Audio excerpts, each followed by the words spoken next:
Yeah. Vlog on a blog. Tomorrow's news today. Get to the truth.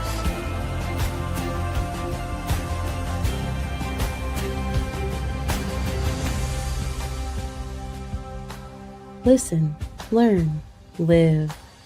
Visit us at yadaya.com. Welcome to the vlog on the vlog back in the Ocean Studio. We're delighted to be here with you. And since we have our erudite physician who has studied the human condition, he might be the person that we should ask about something that I experienced maybe 5 minutes ago. I had fed Asher this morning, and I had given a Wookie something to eat, and Wookie took and put one of the bites. It was a chicken strip. Beside his bed. He's got a little throne, couchy bed that sits beside my bed where he kind of plays Wookiee. And he had left it there. And Asher managed to really sneak in right beside my desk and take that piece of chicken and had walked out the door of the Ocean office here. So I said, Asher, did you steal Wookiee's chicken? Just in that tone. No scolding, no nothing, no bad dog. Just, oh, Asher, did you steal Wookiee's chicken? Asher stopped right then. She turned around. Without biting down on that chicken, came right back to me, and she handed me the piece of chicken. Now, tell me that's not reasoning. Tell me that's not thinking there. There's not some sense of, okay, what I did was wrong, but I can make it right. And the minutes beyond most people, right? So what do you think? She did the right thing. She did. She basically has 90 to 95% of humanity at this time beaten. She does.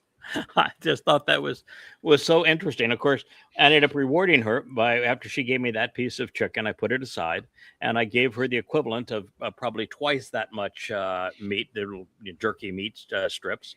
And petted her and looked at her and said, that was really outstanding. Well done, Asher. And she just wagged her tail and she was so proud of herself. But she does. She has most of humanity beat in that regard. Yeah, All right. When I practice, I tell other doctors, one of my favorite sayings is DTRT, do the right thing. Yeah, do the right thing. Yeah. There's so many things that you can do as a physician.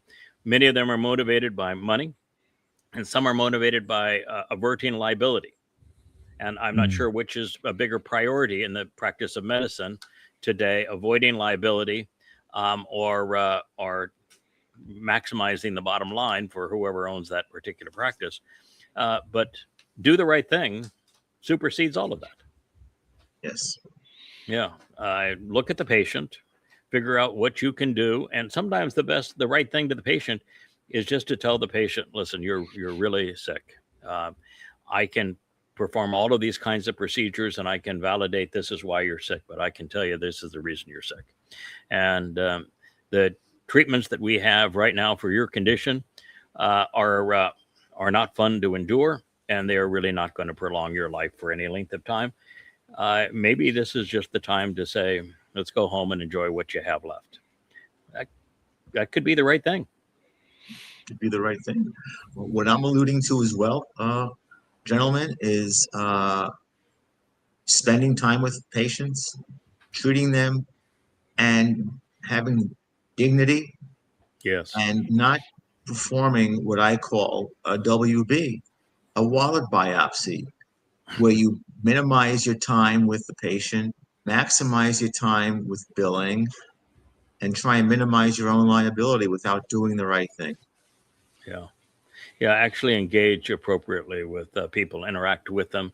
And that requires, of course, great skill. You have to be prepared. You have to know your craft, and then you have to be properly motivated to do those things. This is kind of the human design. We were designed for that capacity. It's just that most people have neglected that design, and they don't want to take the responsibility or invest the time to learn so that they're prepared to be of help. And then today they don't want to interact with each other either. They're not interested in working. They're not interested in contributing to making things better. And they would prefer to have a fake interactions on social media than actually engage with people in a meaningful way. So very, very different. Well, speaking of a piece of shit in a suit, we have the dumpster here. The dumpster finally said something that was true yesterday, and that's rare for him to actually say something was true. Listen to Mandami, the professor at University of Tehran, say, first of all, I have to acknowledge that the opening line in Trump's last tweet is actually true. And I don't think I have seen anything from this man that is true in so long. I want to make a special point of it. He says, we are no longer negotiating with Iran. He says, that is true.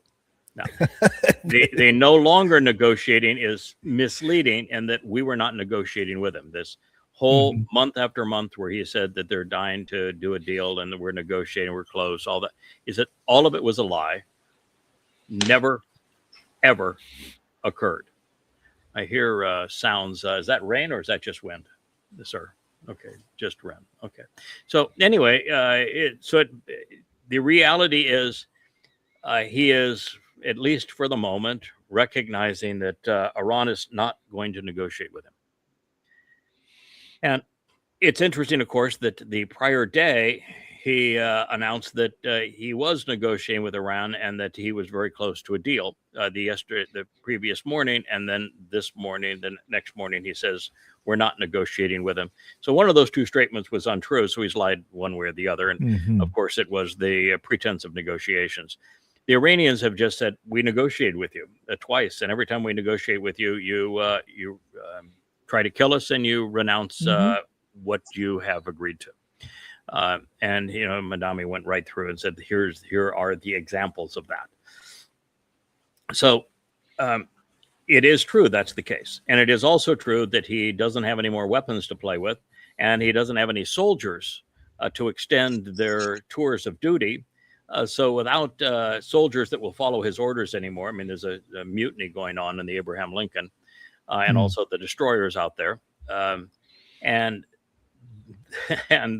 that his military has told him he's running out of ordnance, and his military has told him that there's nothing that they can do that's going to deliver a different result if they continue to bomb Iran. And he's not able to negotiate with Iran because he is an untrustworthy piece of shit. So the only thing he can do now is to try to sanction Iran. But wasn't that what the situation was for the past 47 years?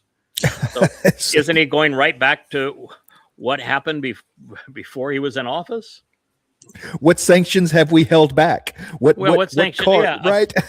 what card have we not played? The sanction card with Iran, and what did it deliver? It delivered a country that was totally independent in its own missile and drone development, so that it leads the world in missiles and drone development. A country that has led the world in subterranean manufacturing, so that look at Cara in the background there, checking out the world. She's in the library behind the books, so that they lead the world in manufacturing defensive systems that cannot be bombed from the air, and a country that has come up with a plan in that time to develop relationships with other nations outside of U.S. influence, and came up with a strategy to defeat the world's foremost military superpower. That was all under sanctions. So we're going to go back to sanctions? Look what happened when we sanctioned Russia. We destroyed the U.S. currency as the reserve currency because we weaponized the currency when we did so.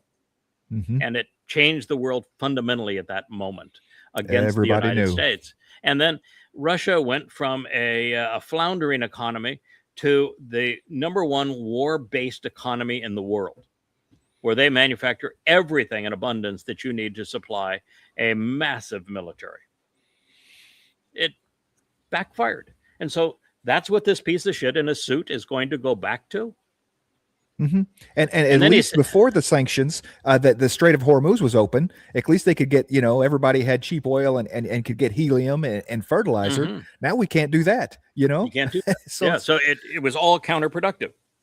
Now, on the next part of it, we're going to ramp up economic pressures until they accept our terms. Excuse me, sir, Mr. Shit in a suit, Mr. Maybe it's correct. Maybe that's not fair. Mr. He who shits in his own suit. But he has a work. but he has a full-time diaper girl. So Mhm. he's got that going for him, the head tweeter. So what he wants is, so they accept our terms. Well, may I interrupt here for a moment and say there have been 2 agreements thus far with the Iranians. And both of those agreements, Trump capitulated and accepted the Iranian terms. One was the 10-point plan, which was the Iranian Mhm. plan. Another was the Memorandum of Understanding, both of which were surrender documents. So what is he saying till they accept our terms when the only terms that have been accepted thus far by both nations are surrender terms offered by Iran to the United States?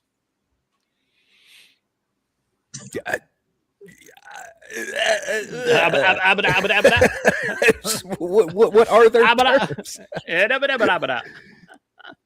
And this is, of course, a war that Trump now realizes he can't win militarily. So he's going back to economic strategies. And yet he has claimed 94 times that he won the war militarily. Huh? How is that possible? Now, let's be clear. There is no strategy. There is no we're ramping up. Nothing is going to change as far as they're going to do anything, right? We understand that. This is all just his confabulation of the moment of, I got to, in his head. He This isn't as 1% as aware or as moral as Asher. Yeah.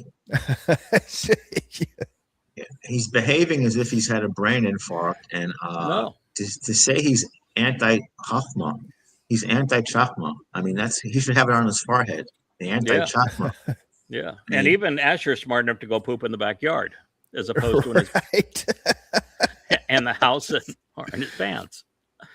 Cold lead. That's why they're top, right? That's why they're favorite. Best friend. Yep. What do we have there next, my friend? Oh wow, the crisis has begun. Well, to a certain extent, it is absolutely true that the United States is desperate. The United States has changed the rate offered for 30-year and 10-year treasuries to the point of 5%, north of 5%, just south of 5%. That means, by the way, on $40 trillion, that the cost of the debt is $2 trillion a year. Just the cost of servicing the debt at that rate is $2 trillion that you're adding every year. Another $1 trillion every 6 months on top of the deficit that each budget creates. So that means that we're going to be adding $4 trillion to the debt each year without any means of being able to finance it. So that puts the United States in a really shitty position. Speaking of shit in a suit. But the United States isn't actually in the worst shape. That's Japan. Japan is in free fall. The Central Bank of Japan has no idea what to do. Japan now owns 3 times more U.S. treasuries than the next largest player. It used to be number 1 was China, number 2 was Saudi Arabia. Now China and Saudi Arabia have sold so much U.S. debt that they're down into the $600 billion range, where Japan's up in the $1.2-1.3 trillion range. Huge difference in those two, and Saudi Arabia is way down. So, and they're both sellers; they're not buyers. Japan is in such a vulnerable position with 230% of GDP of debt that where the United States is a debt is 125 to 130% of GDP. Well, in Japan, it's 230% of GDP. Wow. They are so desperate to shore up the yen that they told America, just flat out, you have a choice. You can buy the Japanese yen, or we're going to sell our $1.3 trillion of U.S. debt to shore up, to repatriate our debt. We're going to bring our money home. Now, if And they don't mean that a little bit at a time, because this says $72 billion left. What was it? $72 billion. Foreign buyers pulled out $72 billion in a single month.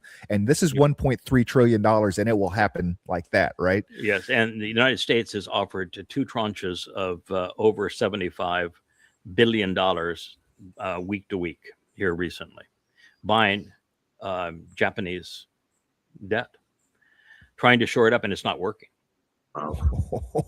So the debt market and the bond market, people probably don't recognize. The bond market is bigger than the S&P 500 stock market, everything combined. The bond market actually is the thing that actually values your stock, because the bond market is how money is valued.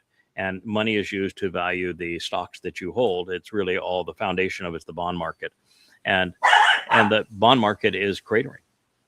Mm-hmm. And there is no winning here. Inflation is beginning to rise rapidly because of inflating the money supply, and national debt is rising rapidly, and it's exacerbated. Both inflation is exacerbated by low interest rates.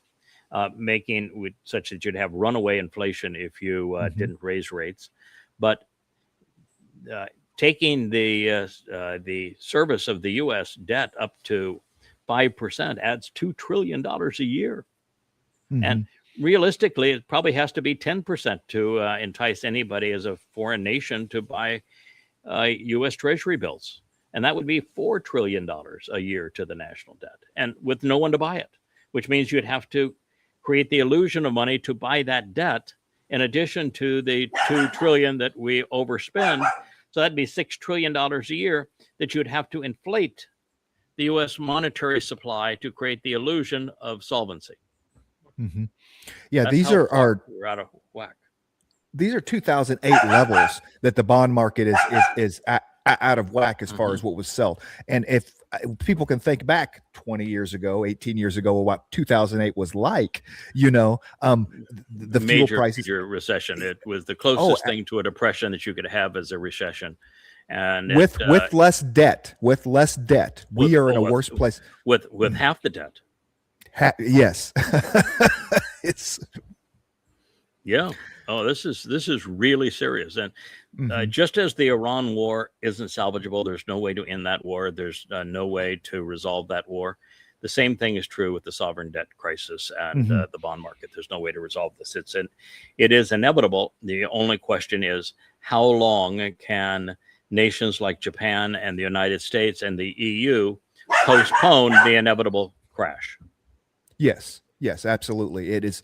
And we don't have anyone probably that even understands the issue, but number two, can negotiate the issue in a way with foreign countries, because we don't negotiate, right? As far as, hey, guys, if we all get together and do this slowly, they would have some semblance of a plan. Yeah, the only way that it could be resolved would be for the United States to eat 10 miles of stacked up crow and admit that what it's done has been egregious, and open up monetary exchange way beyond SWIFT to include all the BRICS nations, and to no longer have the dollar as a sole reserve currency, and for the United States to not act like a hegemon in the world, and to scale down its military and its military bases 90%, scale down its national spending 80%, and to stop inflating the monetary supply. And I mean, it's just so many different things, and of course none of those things are going to happen.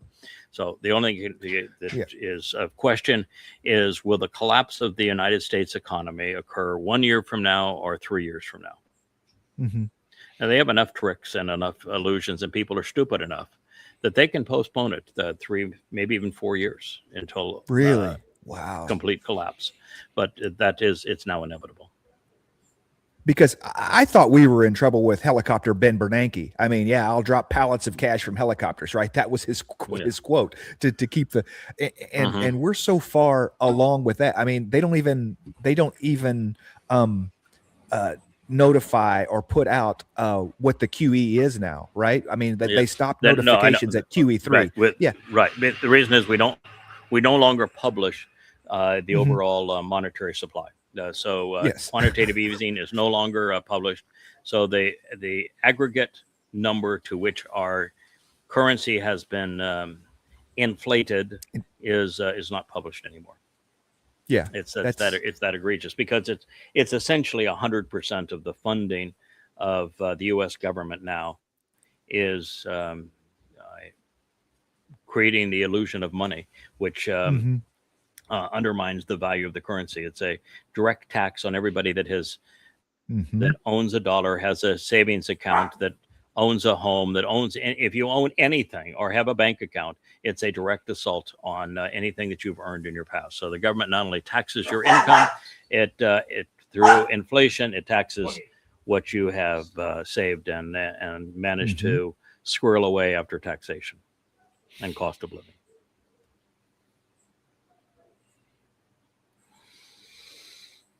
Okay. This lady. Oh my God. A senator. She is a senator. She is a senator.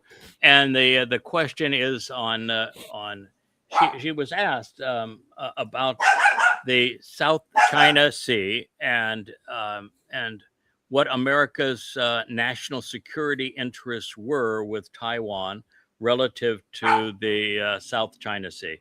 Yeah, you're running for Senate. There's only 100 of those that govern the United States and approve treaties and that sort of thing. And she is a sitting senator, and she was asked that question, and she said, "I have to be honest here. I don't know much about that." Mm-hmm. But go ahead and play it. It's just astonishing. In the military, and I love the troops. I love the troops. But I have no idea about national security. So why do you love the troops if you have no concept of national security? What's their purpose? Yeah. At least she's being honest. Go ahead and play it, please. Yeah, well, yeah, honesty. When you're admitting you're stupid, honesty doesn't matter. Yeah, it's Senator, are Taiwan You ready? and the South China Sea national security issues for the United States? If so, why?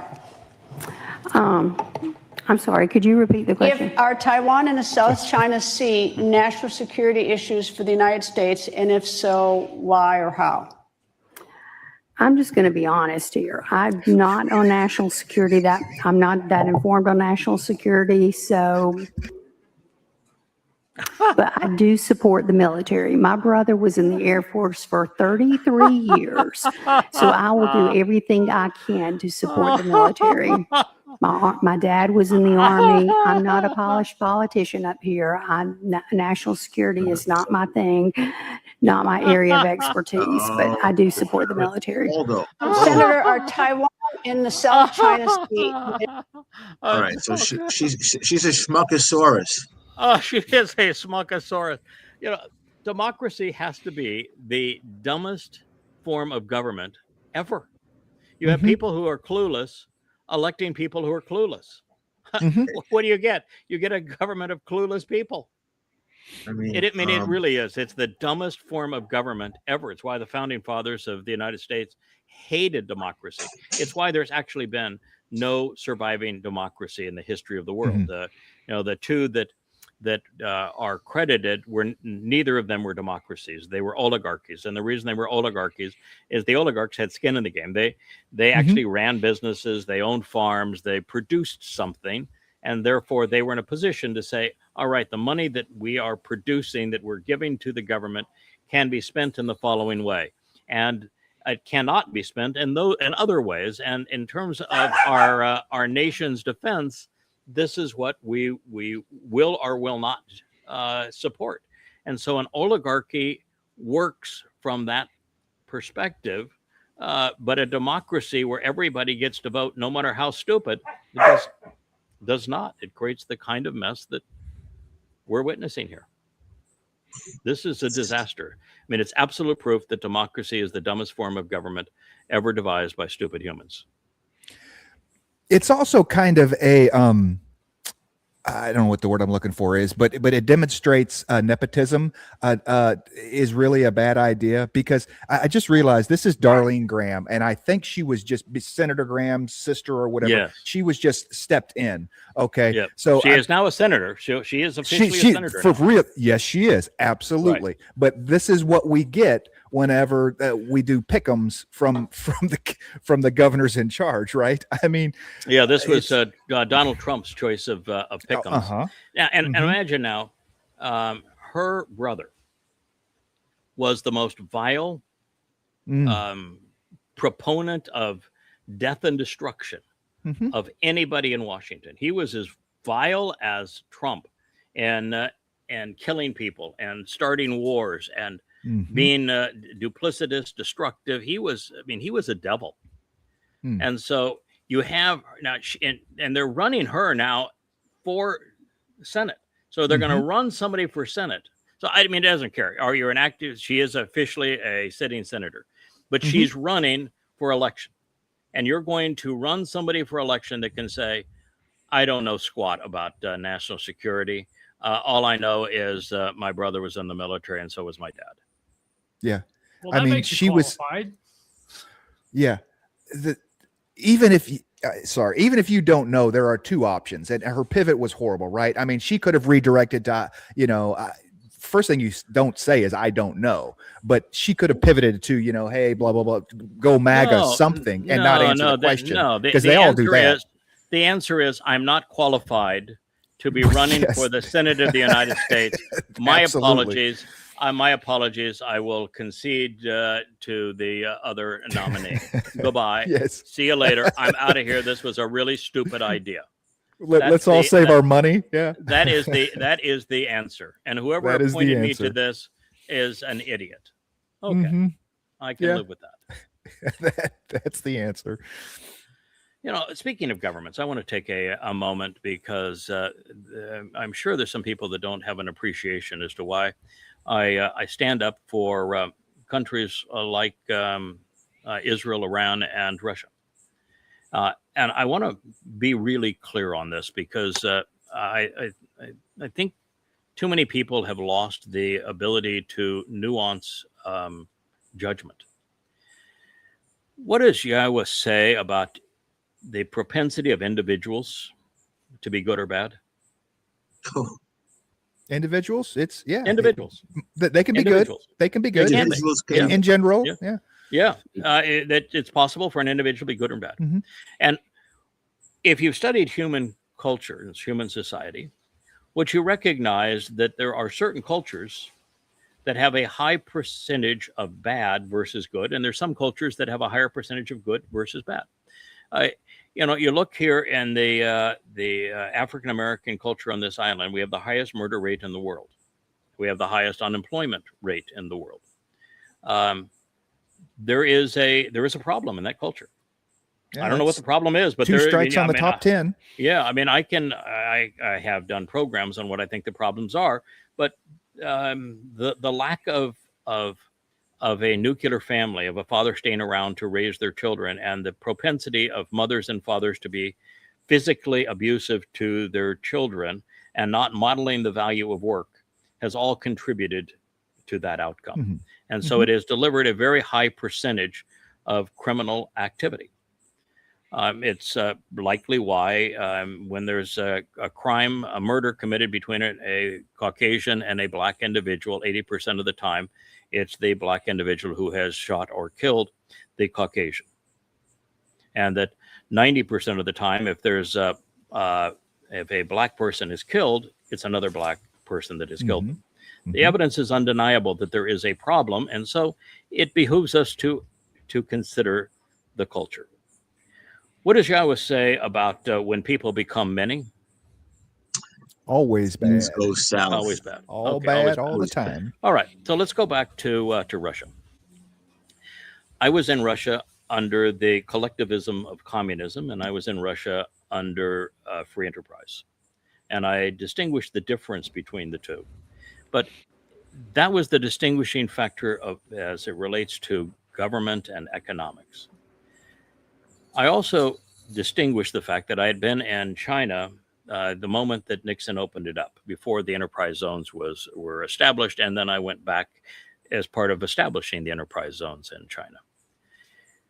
And what I noted in Russia is that the average Russian that I encountered was friendly, polite, generous, not threatening, curious, real pleasure to talk to and have a meaningful discussion with. And you felt very comfortable in that environment. I felt very comfortable with the Taiwanese. I felt very comfortable when I went into China to establish those enterprise zones, even when I went into China to visit the first time. I felt the opposite in Japan with xenophobia. I felt the opposite in South Korea. I felt the opposite throughout Eastern Europe and in Western Europe. I feel the opposite now in the United States. So there are conditions that cause people to have a higher percentage to be decent.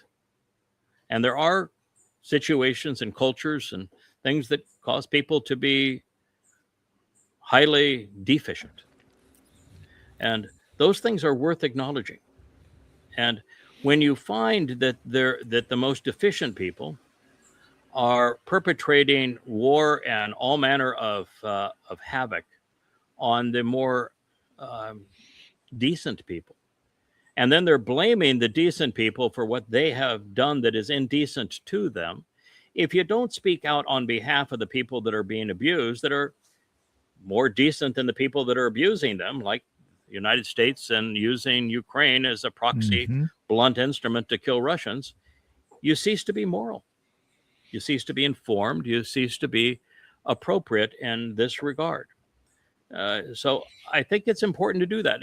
Listen, nobody despises Islam more than I do, because I know more about Islam than anybody else on the planet, having written those 5 books on goddamn religion. And that's universal. So I'm not fond of Perry. Why don't we just take Cara and get her out of here? Thank you. Leah can't be dropping off her dog during the show. So what I've noticed here is that, well, the Iranian government I despise because it is an Islamic government and it perpetrates all manner of harm on its people and other people in the world. The Iranians as a whole, Persian people, have a high percentage of being decent people. And they're being attacked relentlessly and being demeaned and being bombed and being sanctioned, and they're the victims here. And so it's hard not to talk to people about how it's Trump and America that are the villains in that war. I just think it's important to understand those nuances. Listen, ultimately, we are within 7 years of having to make the distinction of who dies, who goes to hell. And within a year, we have to make the distinction of who makes this leap from our world to heaven as a part of the Shabua harvest. And then you have to make the distinction as to who's going to benefit from the Teruah sacrifice, and then who's going to be allowed into the garden, come Sukkah. That's highly nuanced. I mean, and you better have an appreciation for victimizers versus victims, and all of that. So I just think it's important that we round out the sense of understanding and appreciation for the way the world actually is, as opposed to the way the world is being projected. What's your Mhm. thoughts on that idea, fellas? Based on what you just said and who you are, speaking truth to power takes courage, audacity, and boldness. And in terms of what you mentioned about breakdown of a nuclear family, there is no better example than what we've been studying, and you've delineated in such a magnificent way regarding Ruth and Boaz Yeah. and the redemption of Dode Yes. and how Yahweh has rebooted. Right. The That value is- of mother and father. Yes, there is no greater lesson to be learned than that. It's beyond powerful. Yes. I'm going to give you an insight. First, I want to hear your insight. Then I'm going to share something on that lines in a moment. But Kevin, what do you think? Well, we started out talking about, crime in the Virgin Islands, right? And why that was. And I mentioned that it's, first of all, the Torah is our guide. And the reason they have an issue is because number one, they steal, okay, and are creating and they're stealing from That are working. the government not working. They're coveting someone else, okay. And the second, and do not and murder. by the way, they're stealing too. It's a very high graft rate, probably the highest graft rate in the Western world. Right. And the second thing is habitually committing murder. Okay. So, I mean, that's, so it's, those are simple. And not doing what Yahweh constantly asks us to do, which is to work. That's not everybody. That's not everybody. There's a lot of really hardworking, wonderful people in this community that I dearly love. And that's the what we're doing here is we're talking about generalities, and the generality is that it tends to be highly skewed towards what we're talking about, with wonderful exceptions among individuals. And those that are the notable exceptions, by the way, they all work.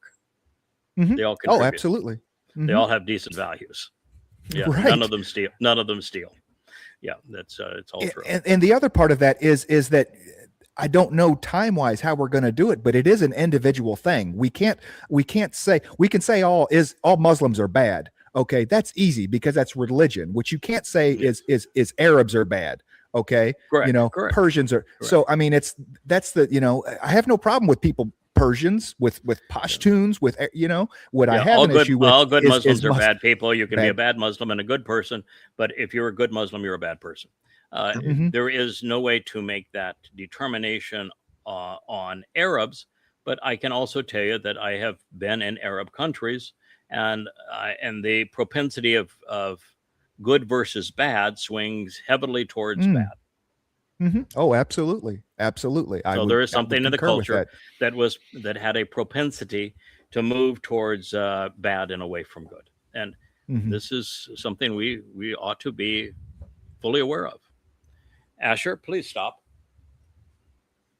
My dog is biting her toes again. She just thinks when we start the show, she's free to do whatever she wants to do. She can't receive any correction.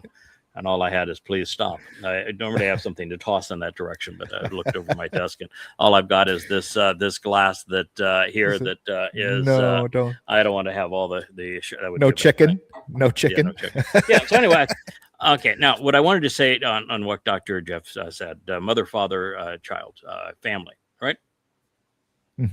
So I'm writing away this morning, and I'm having one of the great discovery days ever in rewriting Written in Stone. Now, who would have thought I was just going to turn this little book out and get it back out because everybody likes the short book. And there's really the way that it starts is a really interesting read about laws versus ethics versus morals.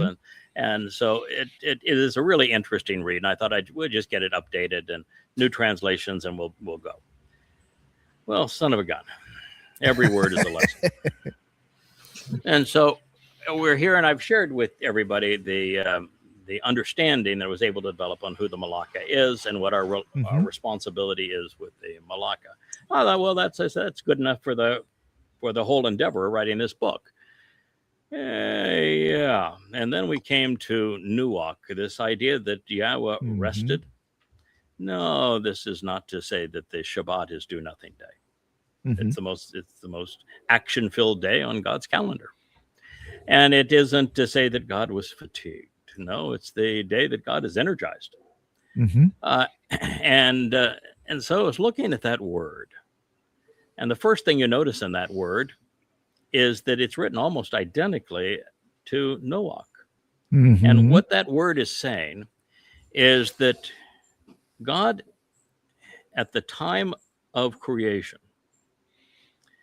came up with a plan and put that plan in place that was highly satisfactory and satisfying to him, because he recognized that that plan would play out in a way that would deliver a highly favorable outcome, and that it was nuanced by the idea that he would deploy Noach to resolve the unsavory issues and deliver that highly favorable result, even if he had to be for that time alone.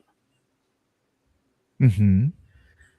So, what it suggests is that there were the souls associated with Noach, which is Noach, the Amma, and Mhm. their son Shem, who is Dod, that those souls preceded creation and they were with Yahweh.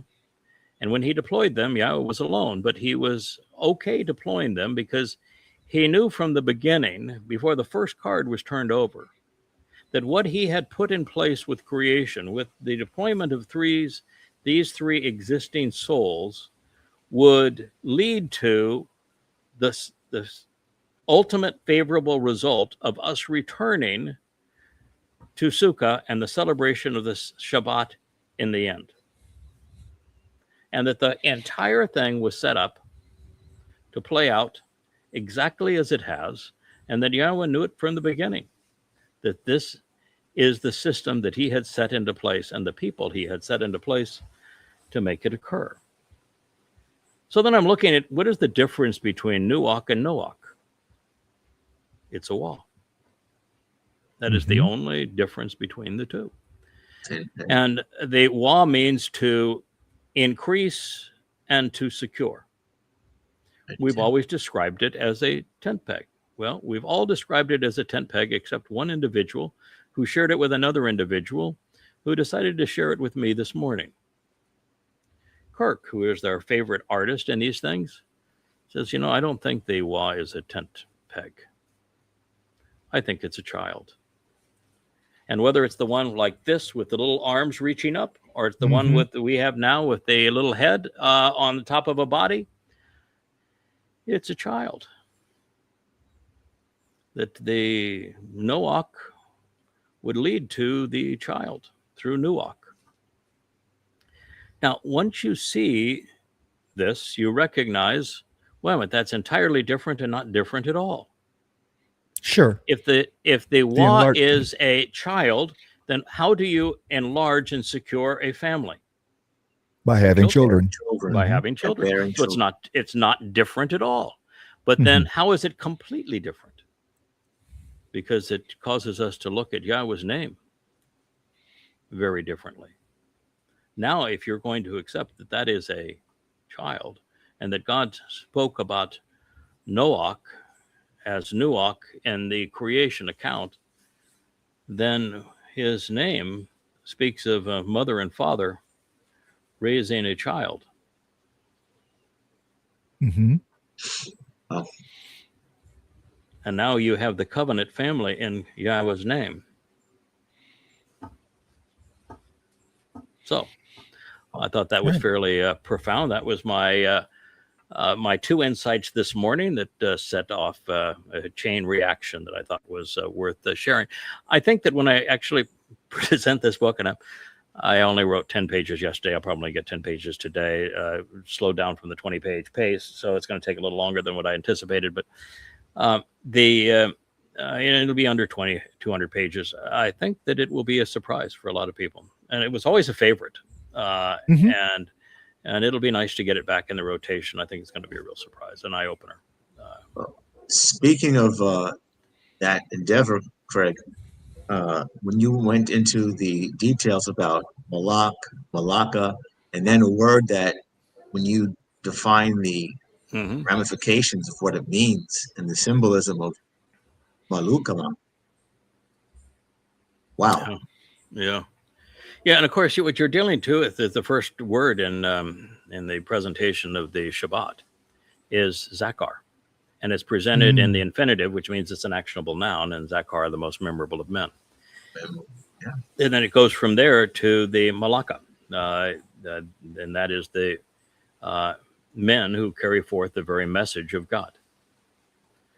So it's pretty stout in terms of the way that it's loaded, and you go right through it, and God's talking about this, how because of what's done on the Shabbat, we will celebrate the Shabbat. Because of what was done on the Shabbat and the support of those carrying out the Shabbat of Matzah and Shavuot, Teruah, and Sukkah, we will actually be in a position to celebrate the 1,000-year Shabbat of Sukkah. So it turns what is most people thinks is either a day is do nothing day, or a God got tired and needed a rest day, into something really extraordinary. And even before that, the analysis of it was along the lines of keep in mind here, God has just finished the first tablet. He's introduced himself by name. He says, you're not going to exist if you're going to have fake gods around me. And then he has 4 very powerful lines negating religion. Saying, don't promote religion. Don't be cajoled into religion. Don't be associated around anything that relates to religion. And don't corrupt your children by way of religion. And then he says there is one unforgivable sin. One crime that you cannot recover from. That's the negation of my name. And all of the religions based upon the Torah negate and erase his name. So that's the 1, 2, 3. It's pretty powerful 1, 2, 3. It's pretty much lay down hand. You could walk away at that point and say, wow, that's powerful.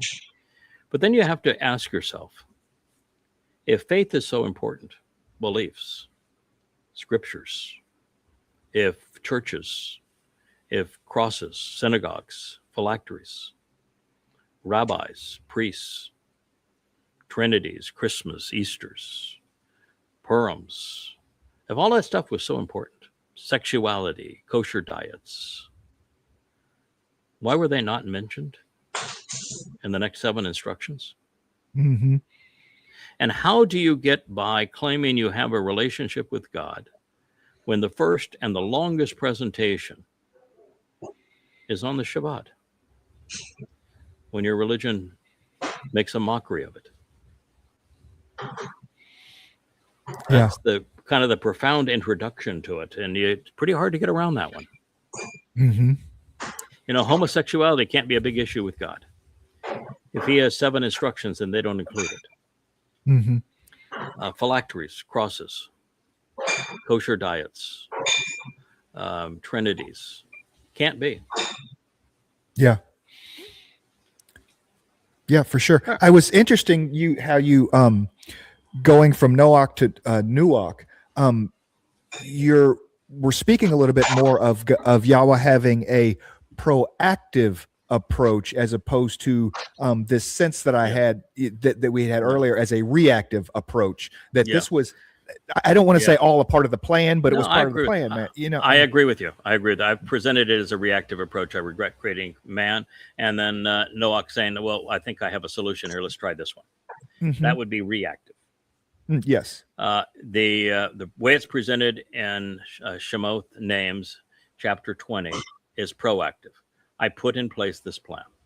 I did what was necessary to put into place this plan, and this plan included those elements because I knew it would generate the ideal result, which means the characters, those 3 individuals, those souls were already with Yahweh, and that Yahweh had a plan that would play out using them, that would deliver the intended result.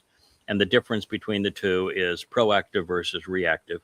And while it didn't predestine this result, it made it inevitable. This very subtle difference between the two. It made the result certain. It was a practically perfect plan. If we can interject perfect into this, it was a practically perfect plan. It was brilliant, and it delivered this result. And so in some ways you say, wait a minute, was I played through all of this?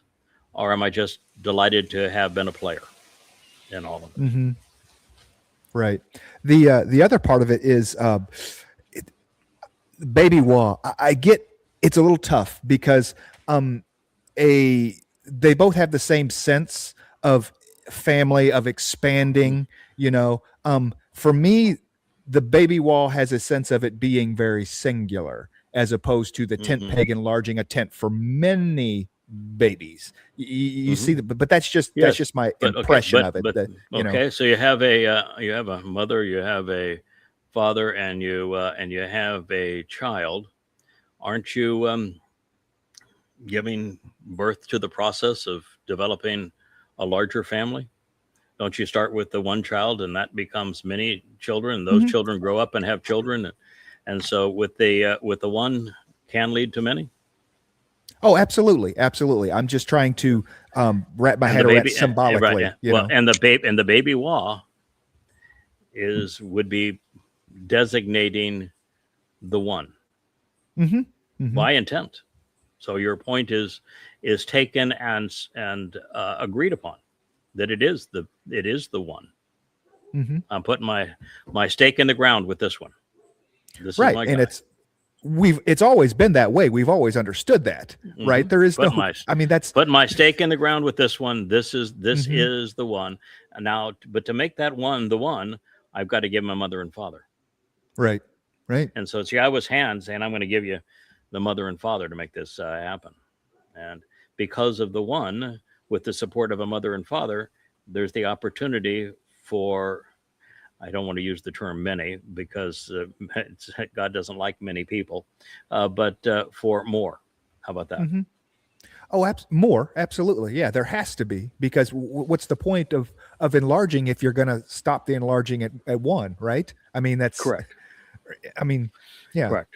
He wants to be judicious about the enlargement and be careful with the enlargement. But there is no enlargement unless you resolve the one. Yeah. And if you resolve the one, there's the potential for enlargement, and then we just need to be very careful about it and be as insightful as we would be in this particular case. I am certain that that this will be controversial. That's why I introduced it rather than saying, Rich told me that he had a discussion. He overheard a discussion with Kirk long ago. He was on Blog Talk Radio. On Blog Talk Radio, where Kirk said, I also think that tent peg is drawn to look like a child. He says that's how, with all of these characters we're dealing with, and if you get right down to it, I would view that as a child, just like I've come to and view the taw as a tree. This is how we would draw it in those kind of characters. I never forgot it after he said that. And now when you see what the rabbis did to the Wah, yes, how egregious that is. Yeah, they carved out the sun. They've carved out the sun to negate the sun. Of course, the Wah is the sixth letter in the Hebrew alphabet. It's the number of man, and they converted it into a Vav, which is non-existent. Right. And overall, you have these religious men who invert and pervert Yah's word. They made a vagina out of the Son of God. They basically, to come up with this maniacal idea that there was an oral Torah delivered at Horeb. Yeah. So if there was an oral Torah, why did God tell the 70 elders, you don't come up here? And if there was an oral Torah, why didn't God say, remember this? I'm going to tell you I'm going to have a second Torah. Why would he have write this down so it's retained?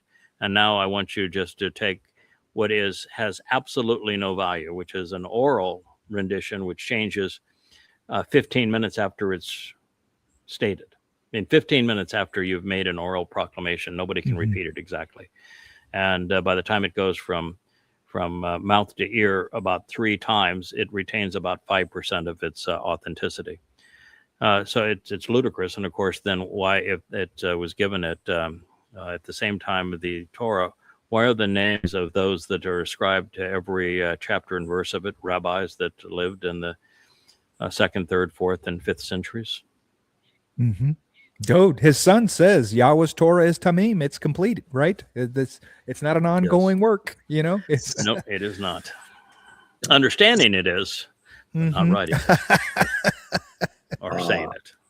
Just to share a little something, I've been doing a study on the 89th Mizmor. Speaking of a horrific rabbi who's gone by the moniker of Rashi, who was a French rabbi on the same level of Maimonides, he basically has come up with the idea that Ethan Ezraki is really Abraham. Oh, he's Abraham. Okay, right, oh, sure. yes, Mhm. yes. Yeah. Okay. Then why would somebody that is obviously as illiterate, as immoral, as cantankerous, and is lacking really intellectual acumen, because when you study Abraham, what you find is he never understood anything God was saying. He completely lacked academic credentials. And when you read what he said to God, he was obnoxious. Now, if you want to compare that to Ethan Hajraki in the 89th Mizmor, it's the most brilliant piece of literature ever written apart from the Torah. Yeah. They are as opposite as two people could possibly be. Yeah. And with Abraham, all he gave a crap about was himself. And Ethan Hajraki, he cares about his son, Dowd. And he cares about Yahweh's relationship with Dowd. And he'll do anything to support Yahweh and his relationship with Dowd. No, they're entirely different. By the way, if you're when you're doing an analysis of the 89th Mizmor, I would encourage you to use Coming Home Volume 5. It's my most recent rendition of it and most accurate presentation of who Ethan Hajraki is and the various lives that he has lived up to this point. But rabbis, they get nothing right. All right, what do we have next in the news there, Kevin? creepy. Oh, God. You know how many times when I was doing Prophet of Doom, Bridget Gabriel would be recommended because she would say something about anti-Islam. And I just said, no, that woman gives me the creeps. Yeah, she speaks out against Islam. Her understanding of Islam is diddly squat. And she's just reckless.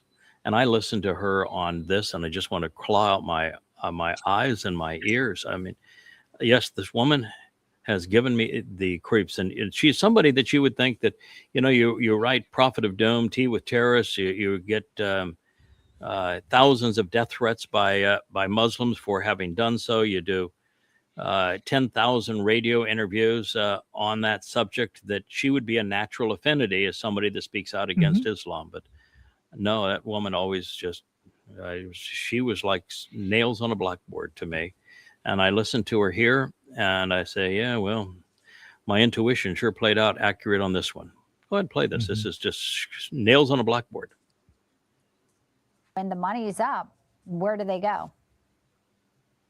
Well, and here is the thing. The Iranian people want freedom and they are determined to get their freedom. And the IRGC is basically weakening. Look, there's a lot of fraction within the Iranian government right now. There are sides, the side that said, okay, enough is enough, and the side that says, we're going to fight until the last soul. But they are breaking. They are fracturing. They do not know who to trust. They don't even trust each other anymore.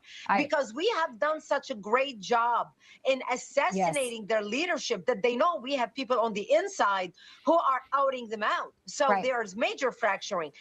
And the Iranian public is just a matter of time before they are empowered enough where they feel they are safe in taking bullshit. over the Shut up, buildings. bitch. God damn it. Shut her up.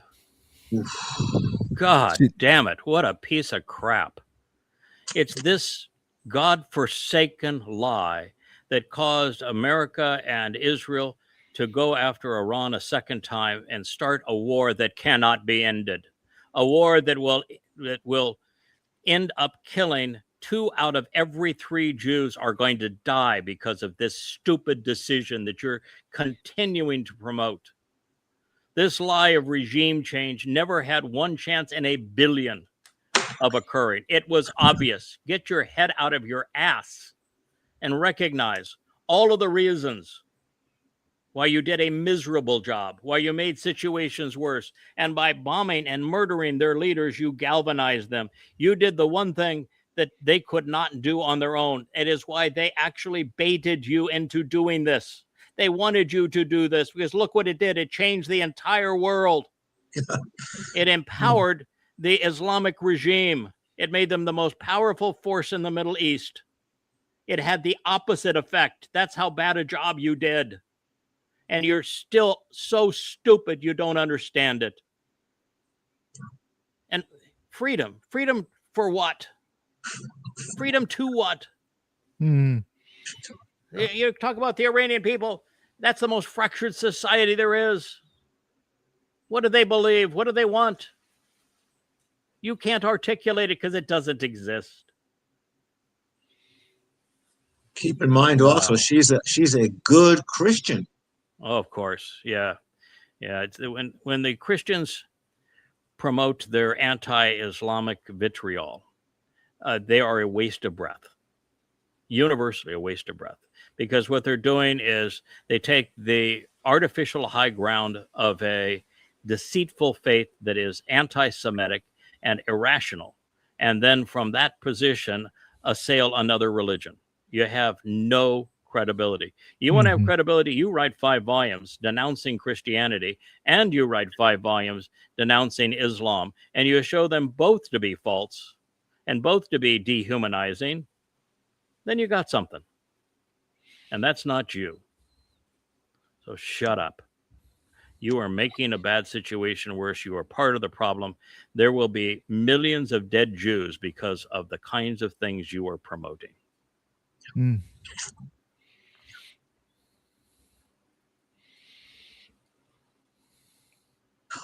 Was the other guy that was that you bumped heads with that was such an obnoxious Christian? He was a Roman Catholic or a variation of Roman Catholic, Jihad Watch. What's that idiot's name? Shortly after I became acquainted with you, Craig, and learned the truth about Islam, I confronted Robert Spencer about his notion about moderate Islam. Yeah, he was always promoting moderate Islam. He doesn't anymore, but he did for 5, 6, 7, 8 years. And I routinely said, there's no such thing. Why are you promoting a lie? There is no moderate Islam. There's only Islam. And he denied that when you confronted him. And then he came up with the harebrained idea that by holding rabbis accountable for them selling the parts of the Quran to Muhammad that made the Quran appear religious, that was being anti-Semitic. And yet he is a Catholic, which is the most anti-Semitic religion on the planet. And truth is never anti the Shem of God, nor they are anti anyone. The evidence for rabbis having sold Talmud stories to Muhammad is undeniable. It's overwhelming. It is so ubiquitous and so obvious. To pretend that you're an expert on Islam and not know it says that you're a fool and a hypocrite. And Islam would not exist today if Muhammad had not purchased these Talmud stories from rabbis and then woven them into the Quran to create a religious veneer over the Quran. That's just the absolute fact. And that piece of shit wasn't intelligent enough to know that was the truth. So, it's why, again, you cannot partner with a religious person under any circumstances. Cannot do it. Not only that, Craig, he became apoplectic as I kept gnawing at him, and I basically said, "You have it bass backwards." I said, "The author of Prophet of Doom is Philo-Shemitic." He was like, "You wouldn't know what that even means." He didn't. Yeah, he didn't know what it means, and he basically. He just was full of vitriol and the reason you would and, know what that means is because, as a Catholic and a variation of Catholic, the name of God, Yahweh, is Mhm. outlawed in the Catholic religion. So he does not know that Shem, the Hebrew word for name, that Yahweh has but one and only one name, and it's Yahweh.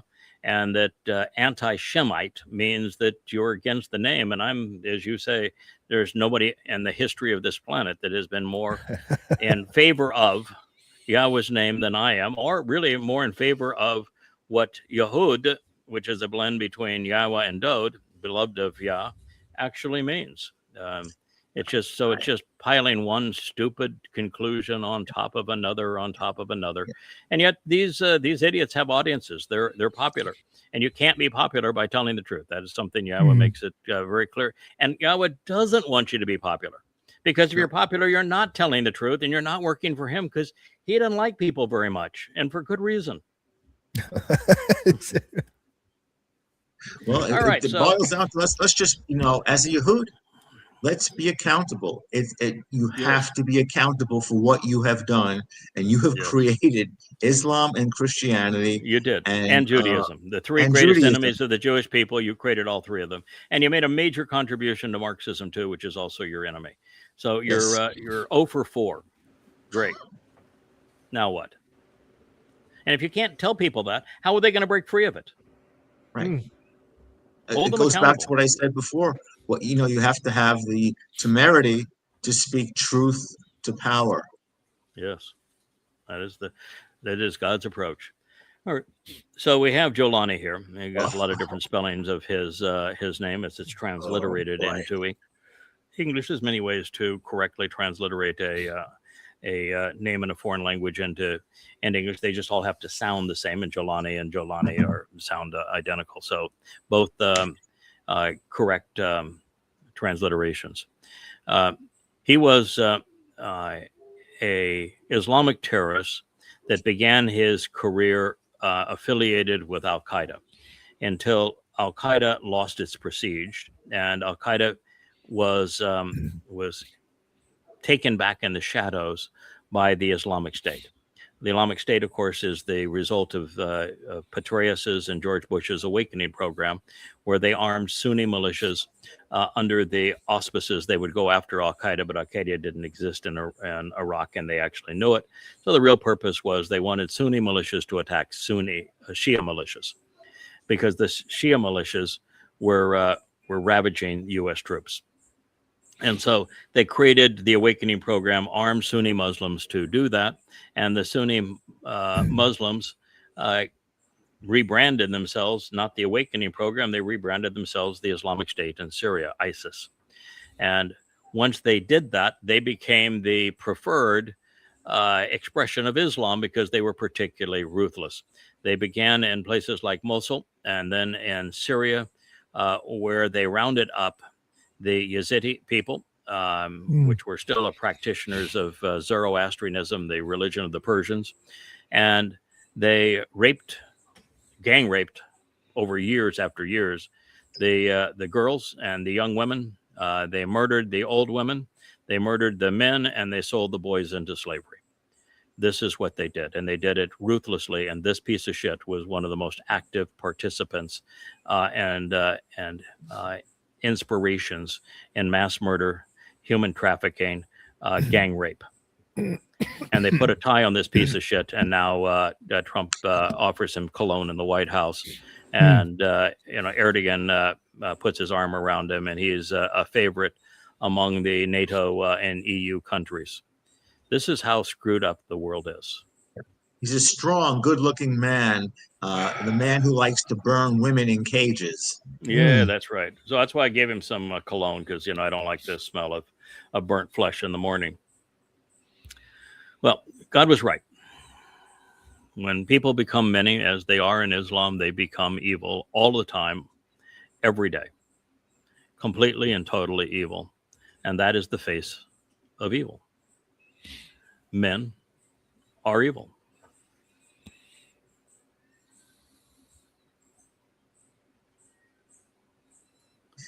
Oy. Oh, talk about evil. I am just so sick of this man. He has a speech here where he says, we're going to be the aggressors. We're going to attack everybody. He says, I told you we're going to change the face of the Middle East, and we're going to do it because we're going to surprise everybody. We're going to attack everybody. And it's all going to turn out glorious for Israel because we're going to be the bludgeoned hand of the Middle East. We'll destroy everybody, and we'll rise on top of that. We will surprise them. We will hit them. Well, we will transform the Middle East. Well, he did transform something. Oh boy. Israel. He destroyed it. He's turned Israel into the most hated country in the world. That's hard to do. You have God's chosen people, and he's turned them into the most hated country in the world. He's completely isolated them, and every war that he has started has blown up in his face.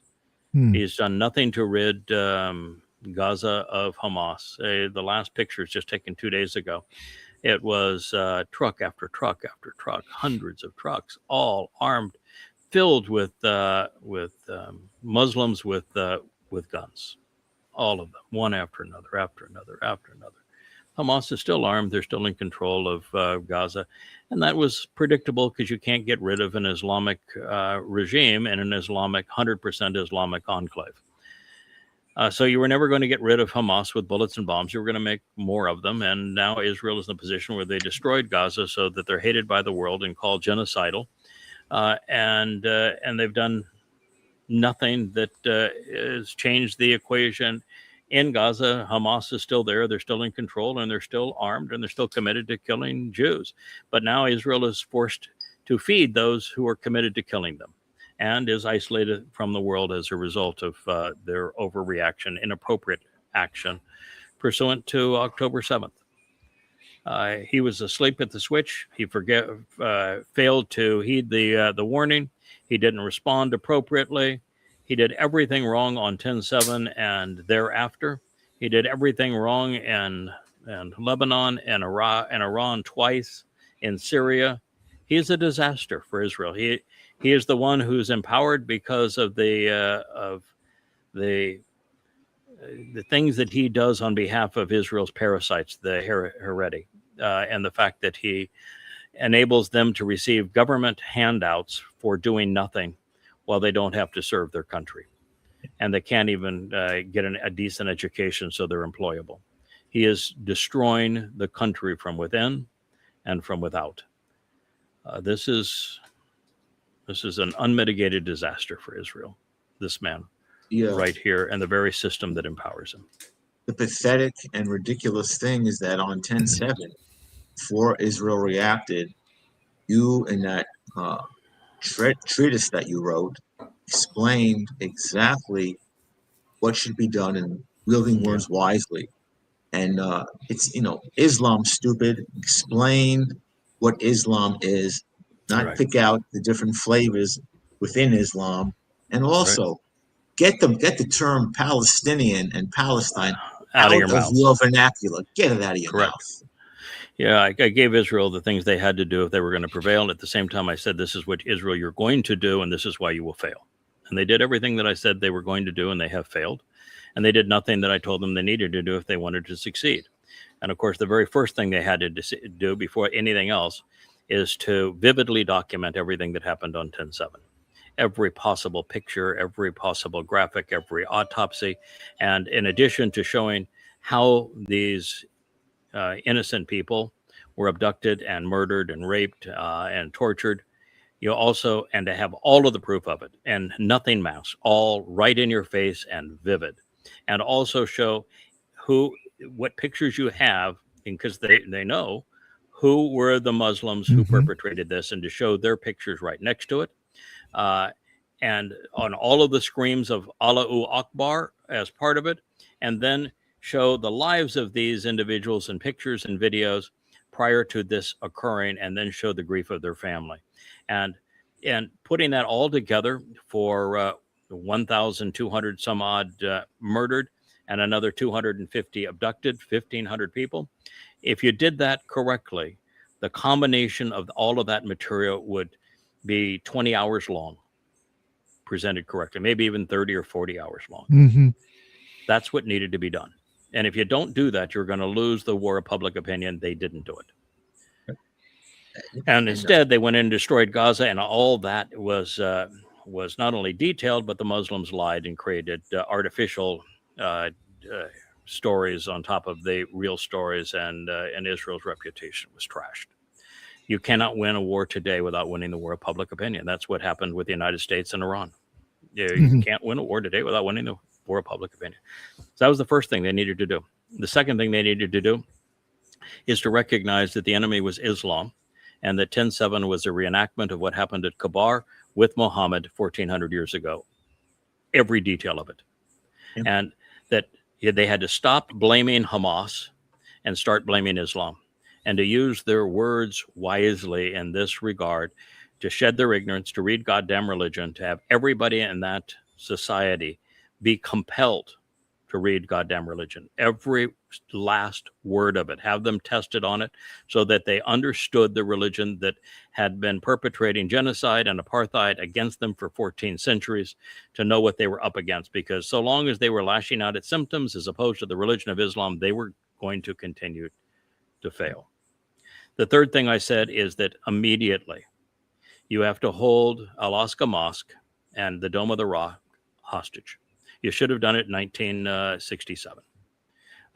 And the deal is you return all of the hostages today, or we blow up the Dome of the Rock.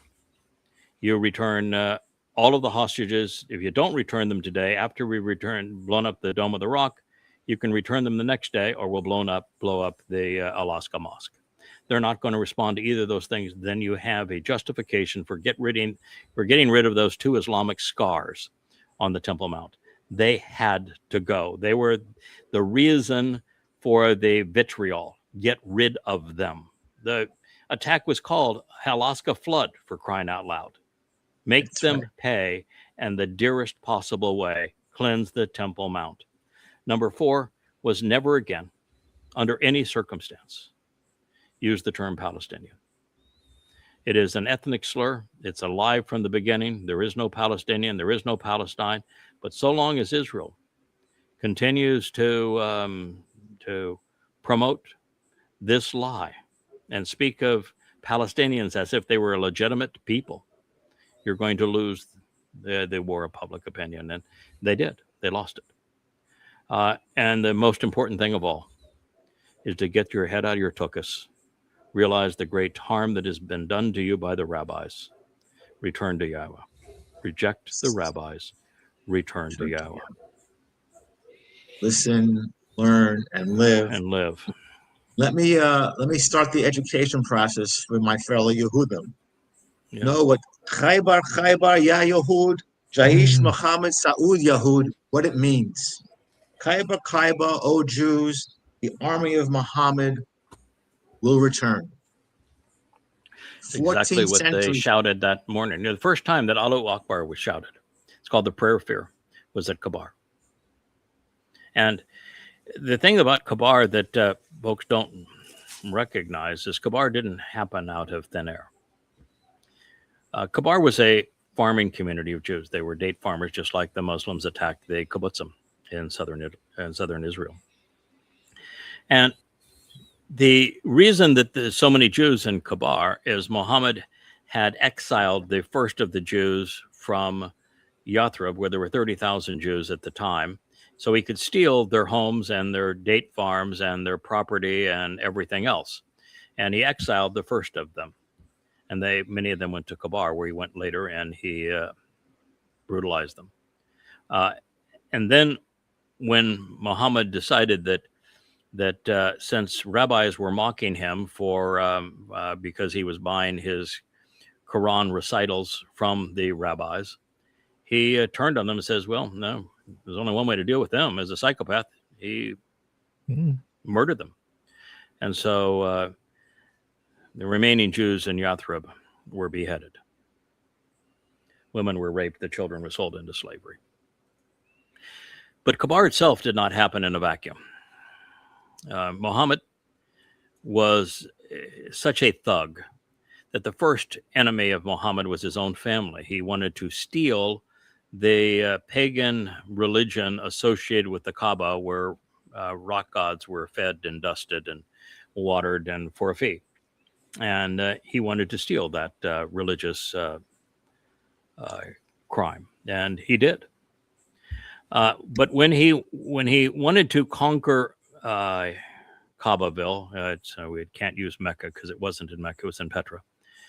When he wanted to conquer them and his own family, after the Battle of Badr, which was the first successful raid in Muhammad's history, where the Quran itself said this was a raid, had nothing to do with Islam, it had all to do with Muhammad coveting the possessions of his own family, wanted to steal them. And it was vicious. It was horrible.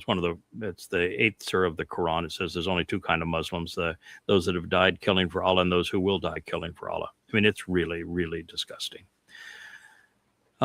It's that after that, Muhammad wanted to take the Kaaba for himself, and he went down with an insufficient force. And he was greeted by one of his extended family members who said, "You remember the last time you were here, Muhammad, you were run out of town as a laughingstock. You confessed to the satanic verses and said that you spoke on behalf of Satan. And you imagined the wild ass ride, the winged ass ride, to a city whose name you didn't know and to a temple that no longer exists. You made a fool for yourself on that, and we just left you out of town." And you know that the single most repetitive theme in your Quran is the never-ending argument where we all know, who know you best, know that you are an arrogant fool and that you made up the Quran. The whole thing's plagiarized. Do you want to go back there, Muhammad? Because all of your followers are going to hear what we know about you.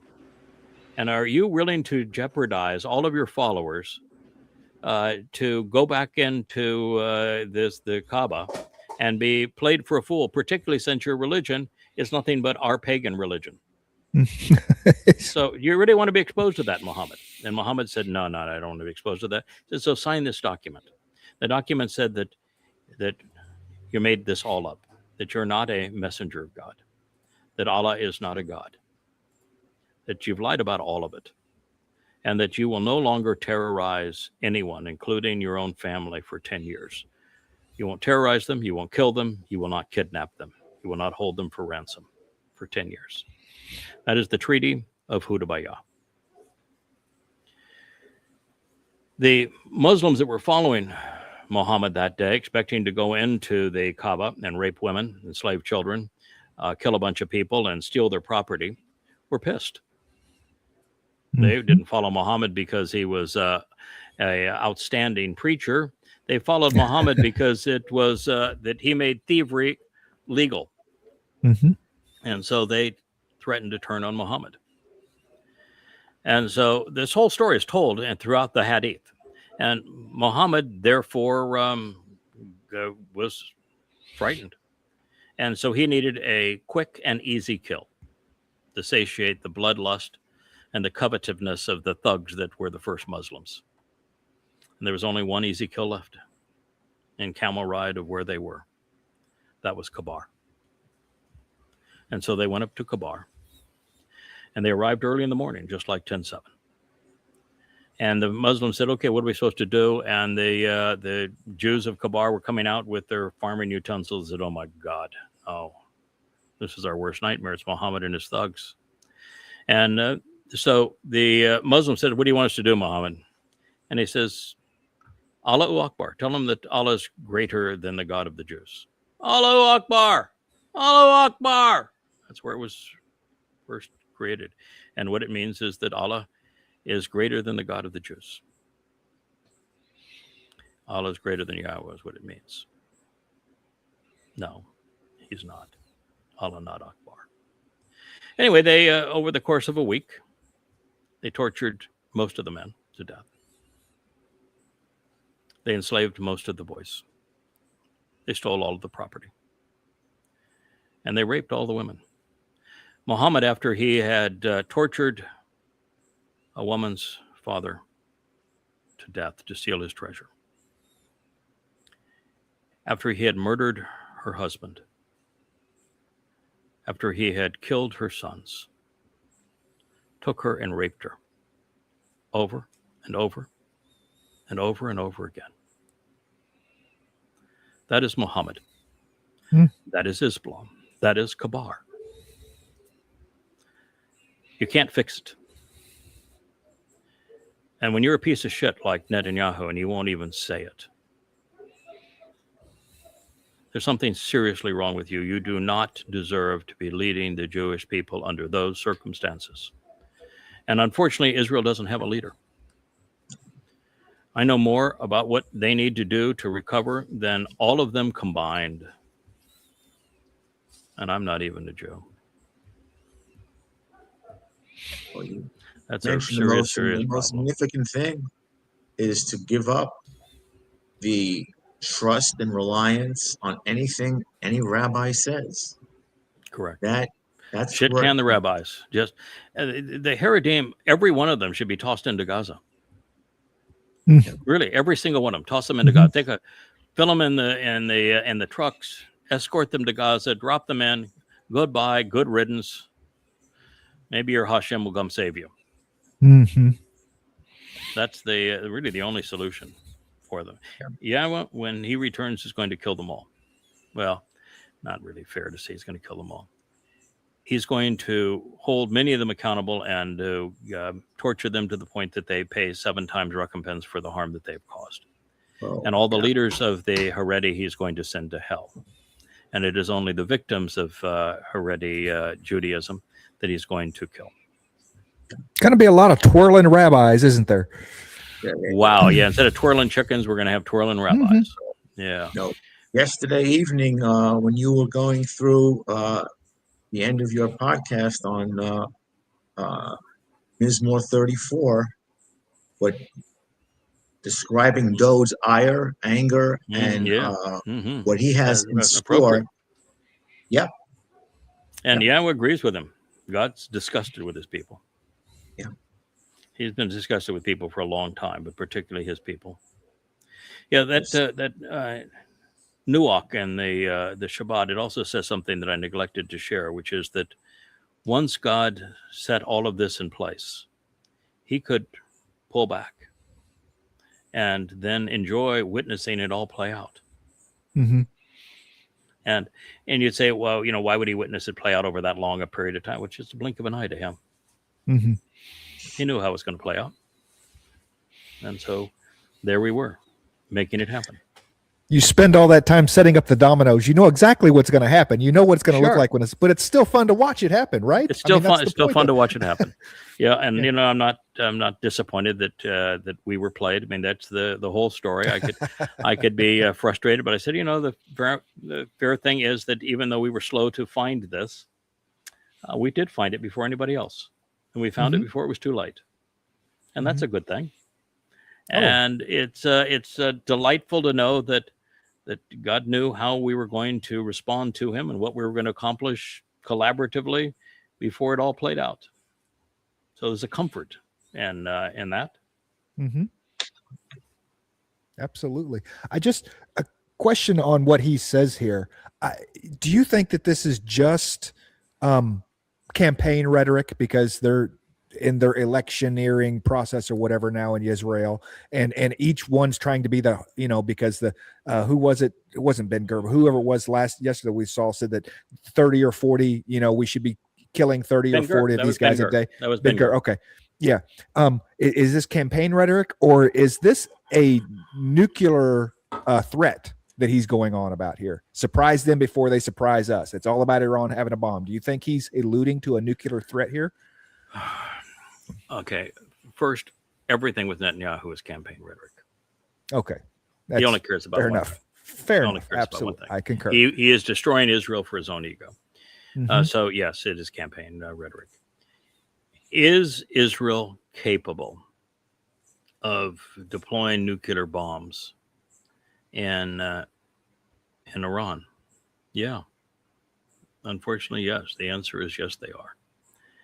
And while I don't think there's any chance that Iran is going to deploy a nuclear bomb in Israel, the prophets have spoken as to what Iran is going to do. And if Israel were to try to use a nuclear bomb in Iran. And by the way, they could not even destroy Iran with the number of nuclear bombs that they have.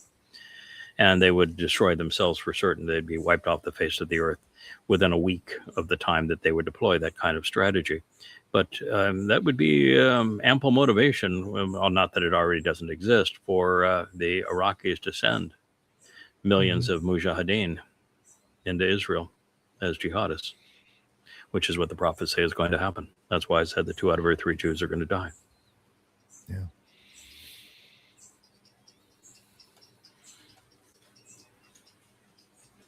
Oh, did I mention here? You know, I think you told me that we have tomorrow. We're going to have Will, correct? Yeah. No, tomorrow's Noah. Tomorrow's Noah. Oh, it's Noah. Oh, Noah. Mhm. Okay, yeah. Okay. No, I mean, I love having Will, so I'm not sorry. I didn't mean to say, oh, well, no, not Will, but Noah. Everybody knows that I love Will. We understand. It's just that completely. we don't get Noah as often. And so Yes. it's nice to know that Noah's going to be with us tomorrow, just because of the fact that we enjoy him. And this will only be the 3rd time I think he's been on the program. In terms of Friday, the slot, though, is going to be Leah. Mhm. Yeah. Yeah, That's the yeah, rumor. She says she wants to talk about some girly issues. Okay. So I said, okay, you pick your picture and you send me what you think ought to be the introduction to it. We can put it in your voice. I'll post it and Kevin will present it and you can go to town. But I said, we talk a lot about girly issues, both good and bad, on scolding religion and politics for abusing women. We talked a lot about that yesterday and every day, really, and also about women running amok, like particularly Islamic women being particularly bad, and Marxist women. Well, and this woman who's running for Senate in the state of South Carolina.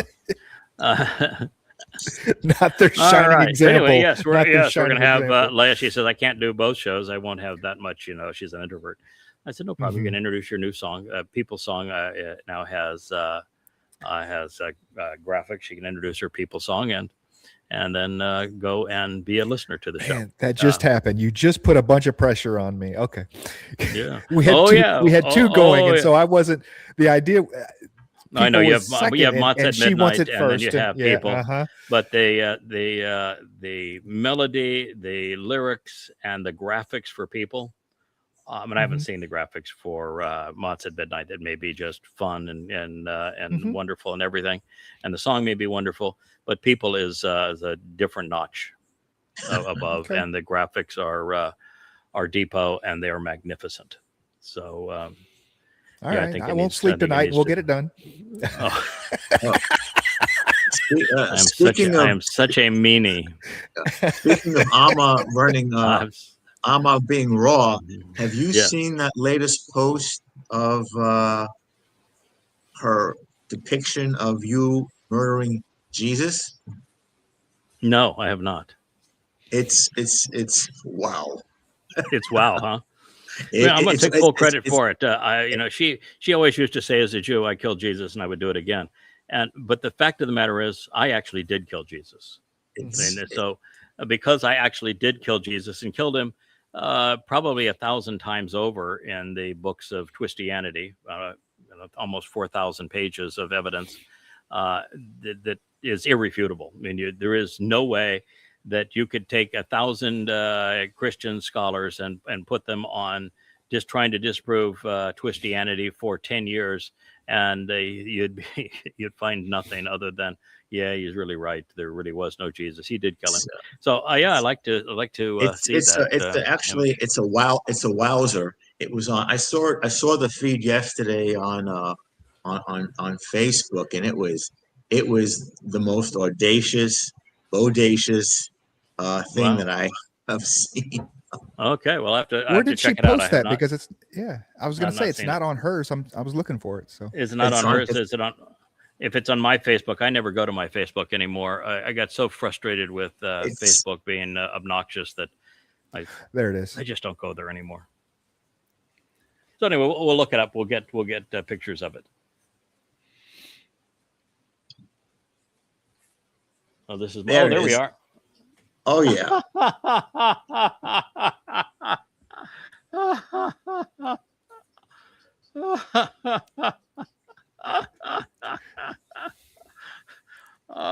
need to have on Yeah. the sign is I killed Jesus and I would do it again. Mm-hmm. Oh, wow. I like the white shoes and the the Hawaiian shirt. And you're taking and pulling off the mask. It's very Scooby Doo. Let's say- It's Scooby-Doo. it's Yowza. Okay, well that'll get people's attention. uh-huh. My wife, she'll go. She is not going to pull any punches. I'll tell you that for sure. For those that don't know, that are just somehow listening to this, Jesus was a fraud, a complete myth. There was no Jesus in the first century Yahudah. The name Jesus wasn't even invented until the 17th century. The myth was created by Paul in 52 CE. He counterfeited Dode, who's the actual Messiah, Son of God, King and Savior, who was the one who was actually crucified on Passover. So every bit of Christianity is a counterfeit. It is an absolute fraud. And I prove it over and over again. And one of the interesting ways of proving it is to set what Paul quotes from the Torah, prophets, and Psalms to what God actually said. And he never once quotes God accurately. Never once. And then he claims to represent this Iesu Christou, and who never lived, and there's no eyewitness of him. And he never quotes him once, not once. And the reason is because the gospel, which was Paul's term, euangelion, when Paul actually went off so far as to say that his gospel was more important than anyone in heaven, and that if heaven tried to superimpose his gospel, they would meet with a hellish consequence. That it wasn't written. The first of them wasn't even written until 10 years after Paul's death, which is why he couldn't quote imaginary Jesus, as he didn't exist. It's so just over and over again, 1,000 times over, disprove the entire fraud that is Jesus. So that's why she did that. So here's Trumpian thought. He says other presidents, the Vietnam War, the Korean War. He doesn't even know which one occurred first, by the way. He can't even get the order right. And you would think Ava, that if you had the title, blame Ava. I know, but if you had the title of chief Twitter, that you might be able to get the order right. She was a low-class propagandist and newscaster there for a while. And so you would think that she could get the order right and know that the Korean War took place before the Vietnam War and that the Afghanistan attack occurred before the Iraq War, and that Venezuela was not a war, it was a kidnapping. And by the way, when Trump talks about the Vietnam War, he will claim that there were hundreds of thousands of Americans killed. He has no clue what the number was. So to have, death tolls that it's certainly not him writing them because he's clueless as to what the numbers are. The fact of the matter is that Vietnam was called a conflict. It was not called a war. The Korean conflict was also a conflict. It was not called a war, and the entire diabolical of Afghanistan and Iraq were all on false pretenses, never should have happened. And so if you look at this, the first thing that comes to your mind is, what in the hell is wrong with the United States? My first question is, where's Ukraine? Where's Ukraine? Hello. Ukraine? Yeah. I mean, 4 million dead. It's who's taking credit for that shit? Yeah, really. But there's no justification for any one of these things. None. Why in the world we lose 58,000 Americans for nothing, making a bad situation in Vietnam? We ended up killing over 1 million people in Iraq and Afghanistan for nothing, making a bad situation. We still haven't gotten out of Iraq. We're still there. So you can't say it's 9 years. It's ongoing. Still ongoing. Because we're not out. We're still there. And then mean, the Afghanistan war has to be among the dumbest things in the history of dumb. And in both of those wars, look at the consequence. We gave Iraq to Iran, and we gave Afghanistan to the Taliban. And in Venezuela, it wasn't a war. It was just nothing but a kidnapping and a stealing of the country's assets. We've even now stealing their gold after having stolen their oil. And there's no justification for attacking Iran once, much less twice. Mm-hmm. And oh, by the way, it's not 4 months. Somebody can't count. I think it's 6 already, isn't it? Mm-hmm. And it's 7 if you count the first attack, of which there was a ceasefire. It's 7. Well, now it's not 7 months. It's a year and 7 months. Year and 7 count months. that. Yeah. All right. He is a piece of shit. Shit in a suit. Oh. I'm going to still say again that one of the greatest crimes ever perpetrated against the Jewish people was when Moshe Dayan's troops managed to take the old city. For the first time, Jews and since 133 had been allowed back into their city. It was the first time they were allowed back, and they did not clear the Temple Mount of these Islamic scars that was there. This was now the second of 3 wars to annihilate all Jews. And they had prevailed in this war and saved themselves from annihilation at the hands of Muslims. And he didn't have the wherewithal to put enough together to say, shit, they're there. All they want to do is kill us and annihilate us and take our state back. The least we can do is remove these Islamic scars from the Temple Mount. He says, no, I don't want to offend the Muslims. What a dunderhead. God, Israel's had stupid leaders. And shows no courage even today. Yeah, you don't And want to they're so offend them. excited. The people that are trying to kill you, you don't want to make them more mad. What does this? That makes no sense. 1,400 whatsoever. years they've tried to perpetrate genocide against you, and have killed every opportunity they've had and tortured you, and you don't want to make those people mad? What in the hell's wrong with you? And now they're celebrating because, oh, well, now we can bring prayer books to the Temple Mount. Prayer books. Desecrated all the more. Why don't you tell me in the Torah where Yahweh says, I want you to pray to me? It doesn't exist. It doesn't exist.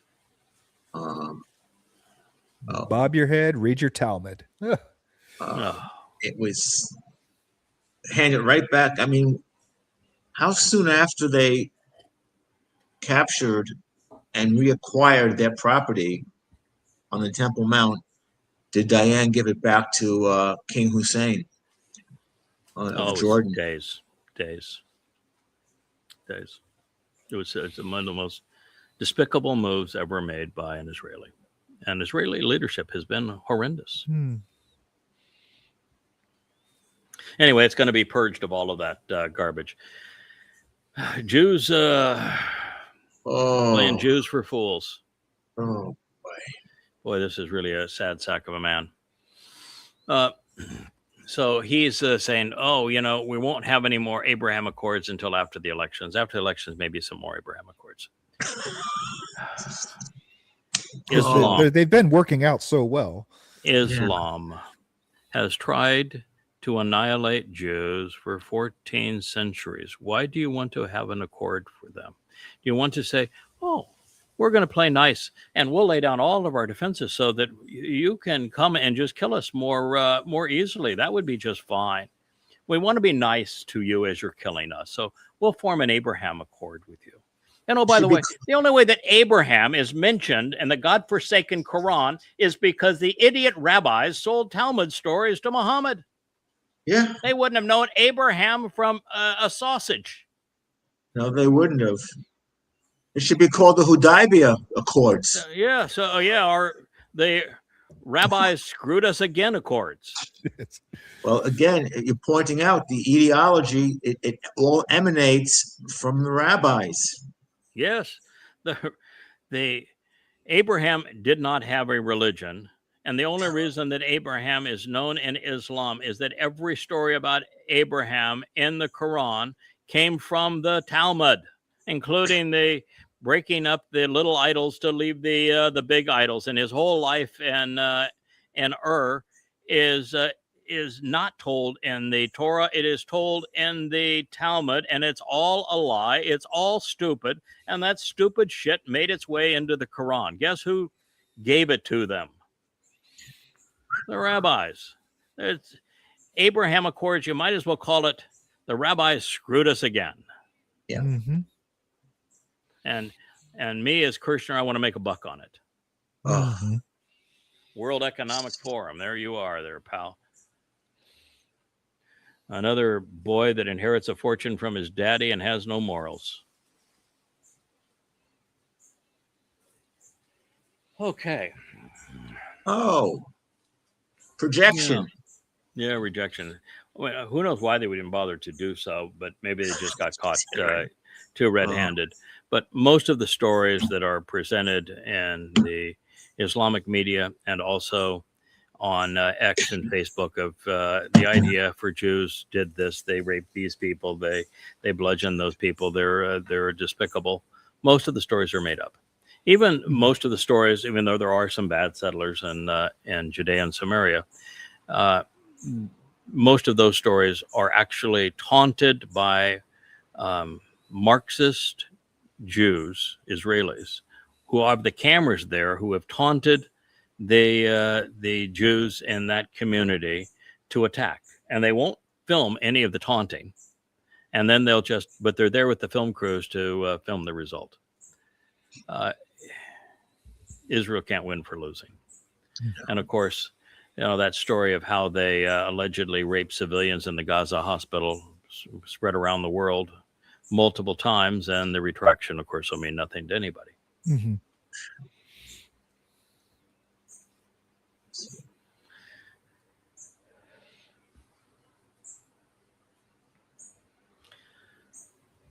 So here we have that Arachi is announcing a new era for Iran. I listened to this.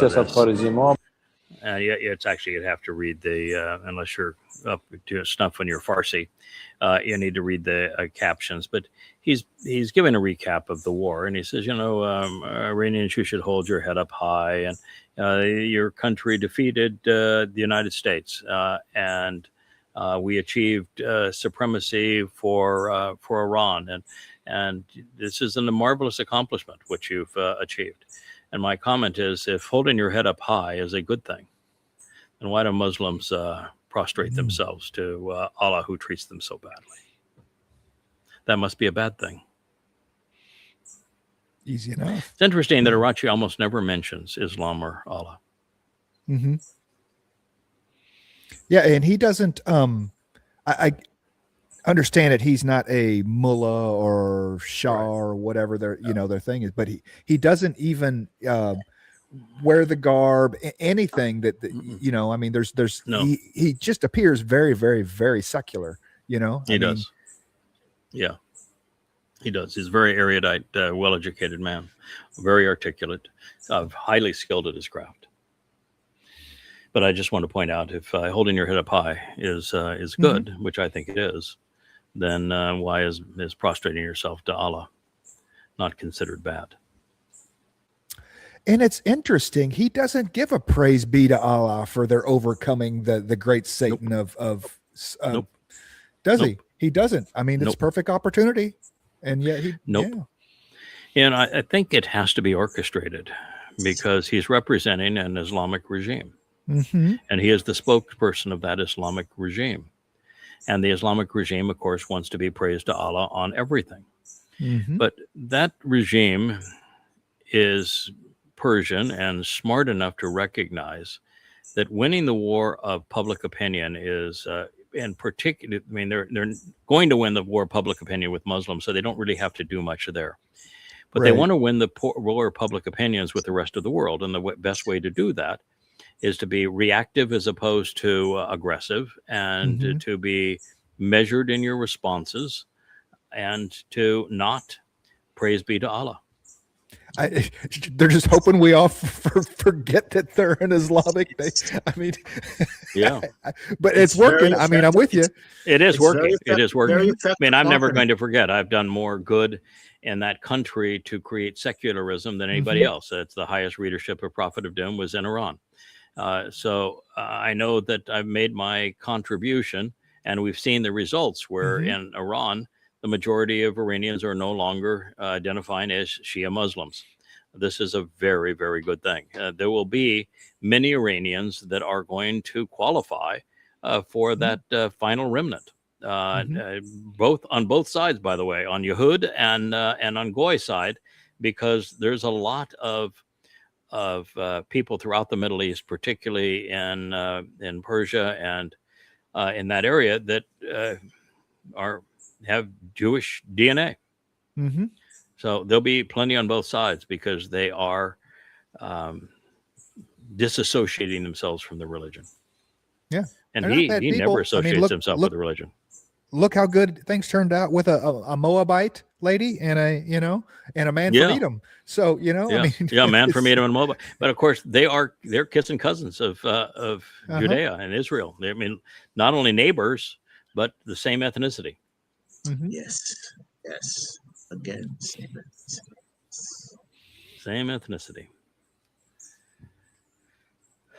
So, dear X, halting talks isn't a significant shift in strategy because there have been no talks to halt. So, Megatron, you are not promoting something that is new. This is not a significant shift. There were no talks, and now the little devils in his mind that are going back and forth. Yesterday, 2 days ago, there were talks. Today, there are no talks. And so what he's doing is halting the talks that never existed. Going back to the strategy that he disrupted, which was the strategy of sanctions. That wasn't working. Yeah. That wasn't working. Strategery. I tell you, that's strategery. Strategery. Get you That is every, really it'll strategery. get you every time. I really want to. I mean, I'm just curious as whatever's happened to the son, the new supreme leader. I mean, how many body parts is he missing? What? Obviously, it has to be something also that was a travesty in terms of his face and how it was somehow mauled. Yeah, because I mean, you could shoot people from the neck up, and they can get their point across, right? So it's yeah. And it's not like something you can cover with makeup or a big beard or I mean, wrap the hat a little down low. It's like you're missing a jaw or something. Yeah, the rumor has always been that he has serious damage to his face and lost either an arm or a leg or both. Well, you kill name a man like that. You kill his father. You kill his daughter. You kill his wife, and you expect him to say, "Oh, swell, let's capitulate now." I'm so sorry that I've offended you. I'm ready to capitulate. Yeah.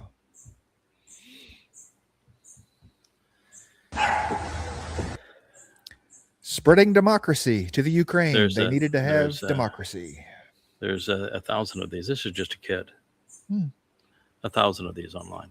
It doesn't matter if it's an old man or an old woman or a kid. These are the thugs. Well, and the dog, by the way, the dog is the only one here that is moral.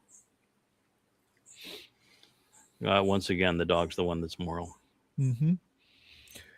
And what they're down to is, I mean, it says here, too young, too old, too sick, or a combination of the three. I don't know, too old, too Yeah. old. It's very much like the Russian strategy in Leningrad, which is that if you throw enough bodies at them, even if those bodies have no guns and they have no bullets, it requires a bullet to take them down. And that the Germans will run out of bullets if you throw enough bodies at them. And the Ukraine I mean, the whole proxy war with Ukraine was we were renting cannon fodder. We were arming people to take a bullet for the United States to bludgeon Russia. That was the whole strategy of it.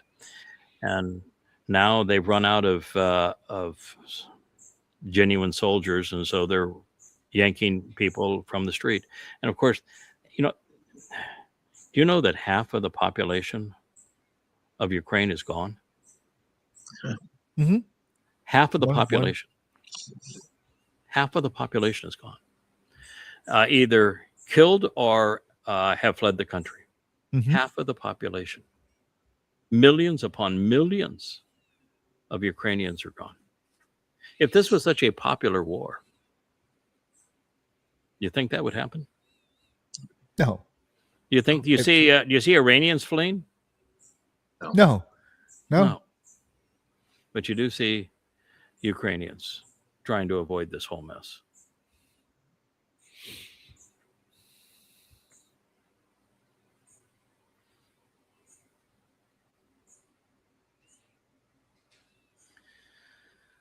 So hard for me to even read this. It's got so much light. Oh yeah. Oh. So here is Soltrich, and he is saying that God speaks to him and giving him direction as to how he should proceed. And I know God pretty well. We've worked together for 25 years. He has a lot to say about our collaboration. And I can assure you, God does not talk to Smoltrich. He has never and will never. God does not look like that man that is whispering in Smoltrich's ear either. And he's left Israel. He's not returning until such time as a remnant return to him. And Smoltrich will not be part of that remnant. So he is lying on behalf of Rabbinic Judaism and on behalf of political Israel. This notion that God has their back and that Hashem is protecting them is an egregious lie. You can read the Torah and prophets, and it's very clear that Israel was divorced from Yahweh. And it was divorced from Yahweh for being like this, religious and political. And God said, because you've been religious and political, and because you're ignorant regarding me, you're going to die, and I'm leaving you, and I'm not coming back to you until such time as you return to me. And I don't hear him saying, Yahweh gave us some great insights as to how we should respond at a time like this, and told us what the future was going to entail. Now we're in the time of Yitzhak's or Jacob's troubles, and therefore I want to turn to the testimony of the prophets now and let you know what is happening and going to happen and what we should do as a result of it. But no, it's a parade of, I'm not going to mention that name, which is, by the way, an unforgivable crime to erase and replace Yahweh's name. But he does it. And he's lying to the people. And he, by the way, is an anomaly in right-wing politics. He is so lowly now in polling that it's likely he will not hit the threshold. So that you don't have 4 Knesset seats, you don't make the threshold. He's going to have to sign up with somebody to get it. And yet Ben-Gur has surged, and he is the asshole of assholes. This is repugnant. This is beyond an embarrassment. I don't even know what to say. This is. Yeah, what Yahweh says about how to govern is to listen to the Shaphat, to listen to him, to pay attention to the Torah guidance, no laws, to disavow all forms of religion and politics. And you're doing exactly the opposite. So I can tell you, the God who's talking to you, he ain't God. This is Satan. Yeah, he's Satan.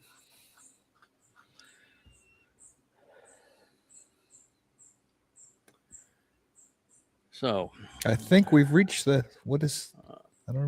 was from yesterday. This betrayed is, and destroyed. This is Vivid doing his normal I'm a stupid idiot and a political hack saying one of the greatest leaders of our time, and it's Benjamin Netanyahu, surrounded okay. by all of his Oh. bodyguard goons. Big guys with guns. Yeah. Yeah, big guys. Yeah, he's just like Trump. He's afraid of his own shadow, so he has to travel amongst a bunch of bodyguards and other protective systems. And no, he single-handedly took Israel to the point that it's the most hated country on earth, and is completely isolated from the rest of the world, and has lost everything. It's lost its dignity. It's lost its purpose. It's lost all association with anybody that matters in the world. Completely divorced from Yahweh. You're looking at the enemy of your people, and you're praising that enemy as the hero of your people. This is why the most popular posters, even on behalf of Israel, are doing more damage to Israel than anybody outside. There's no Muslim on earth, no Marxist that is doing as much damage to Israel as Vivid is.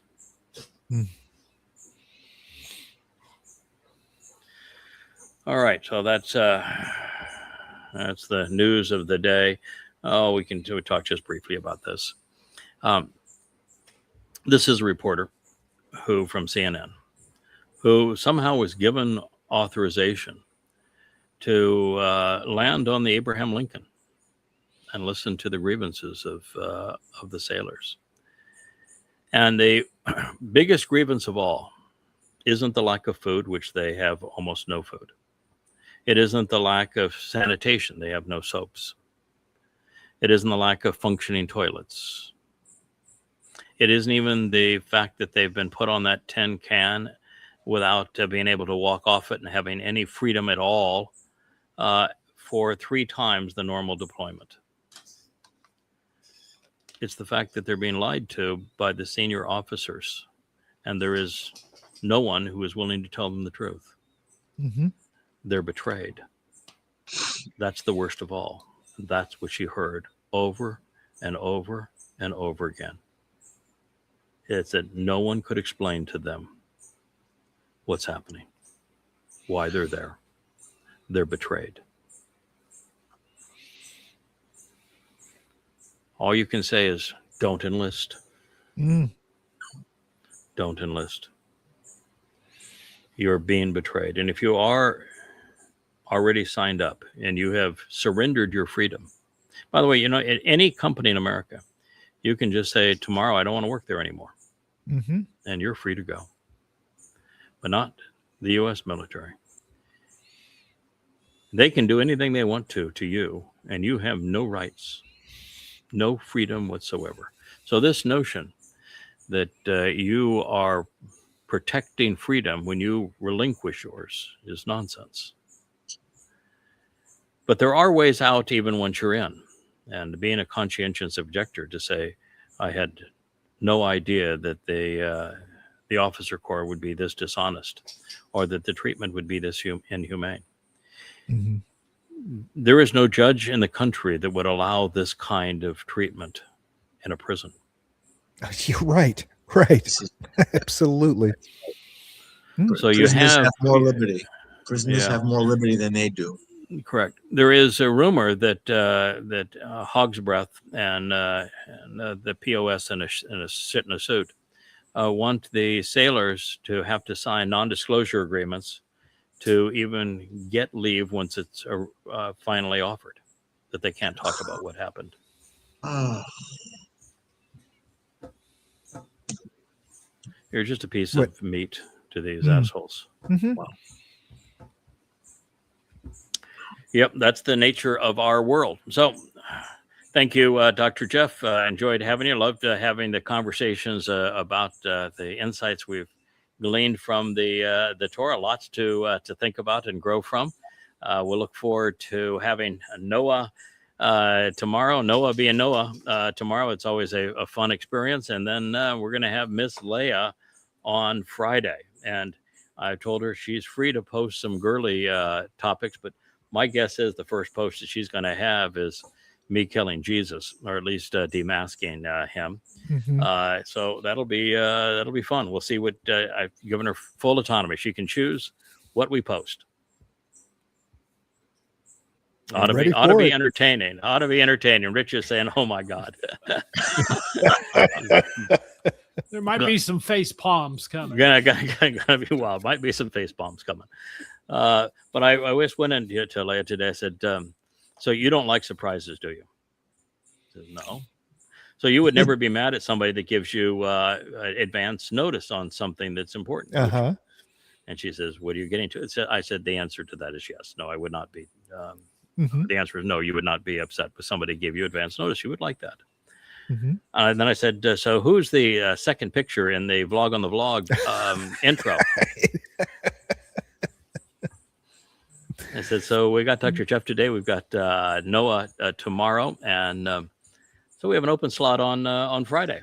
She Mhm. said, "Well, I can't do both." I said, "Fine. Introduce your song on Friday morning or Friday evening, and participate on the vlog." And Mhm. that's when she says, "We don't do enough girly issues." I said, "Fine. I think we do a lot of girly issues, but That's all- uh-huh. that is fine."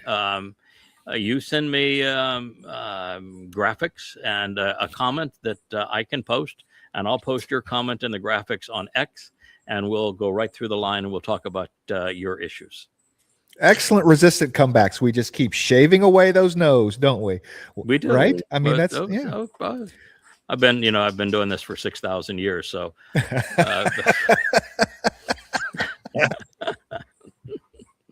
we know how to get to yes. Uh-huh. After We do. after 6,000 years. Oh, it was really cute though. One of the things that she was so proud to show it to me. She says, "Okay, so I've for various projects we're working on, I have Ruth in the field, and Ruth in the field, she's there, and she's working away, and you see a tear come down her eye, and it's what am I doing here? I did give up everything to come here." And here I am in this field alone. And then she has a picture of Boaz coming in on riding in from his house, and he's got the big house on the hill, and he's Mhm. coming in, and then she breaks out in a big smile and say, "Yeah, well, that'll work out just fine. Things are looking Okay, up. Huh? things are looking up." It was really cute. So maybe we'll talk about that picture too, and the life of Ruth and Boaz. Right. On Friday. Who knows where it's going to lead? But we're going to have 2 hours Mhm. of Ladies' choice. of Ruth and Boaz and Ladies' Choice, which is the whole story, by the way, of Ruth and Boaz. It Yeah. is Ladies' Choice. I mean, right It is. from the beginning to the end, Mhm. the story of Ruth and Boaz is Ladies' Choice. So that's a pretty good teaser. Wow. Yeah, right? LTLing, man. LTL. Yeah, listen to Leah. Yeah, we'll have lots of ears on that show. I'm quite certain. So thank you very much. Look forward to being with you later today. We'll continue to make our way through Mizmor 35 is what we're working on today. And then we're going to go into some really, really interesting material. That Coming Home 4. Boy, what a powerhouse. Mm-hmm. So great material to go through. Thank you very much. Glad we're able to get this show in. We rained twice already today, which we love, and we thought it might rain again, but it's just really humid today. We finally got rid of the Sahara sand, and it brought some humidity back in, which we really needed in our air here. Things were really drying out. We got 2 good rains, and I was certain it was going to rain on our parade here, but it stayed dry. And we're the only interruption was somebody pounded some dishes there in your home, and we had a Wookiee trying to prove that he is the only boy dog and amongst 2 girl dogs, and the girl dogs need to pay attention to Wookiee. But we survived all that. A little breeze here and there, all good. And we learned a lesson from Asher. We did learn a lesson from Asher. Asher taught us a very, very valuable lesson, and I think Asher proved that she is more. Oh, she's even talking to me right now. That Asher is more moral and responsible than most people. All right, thank you, my friends. Appreciate all your comments, particularly Jeff. It really helps on a program like this when you have history together, and we have history together, man. Yes, bro. Yes, thank Yeah. you. Thank you. See you later. Hey there, thanks for tuning in. That was Fetch. Gotta run now. Catch y'all on our next podcast.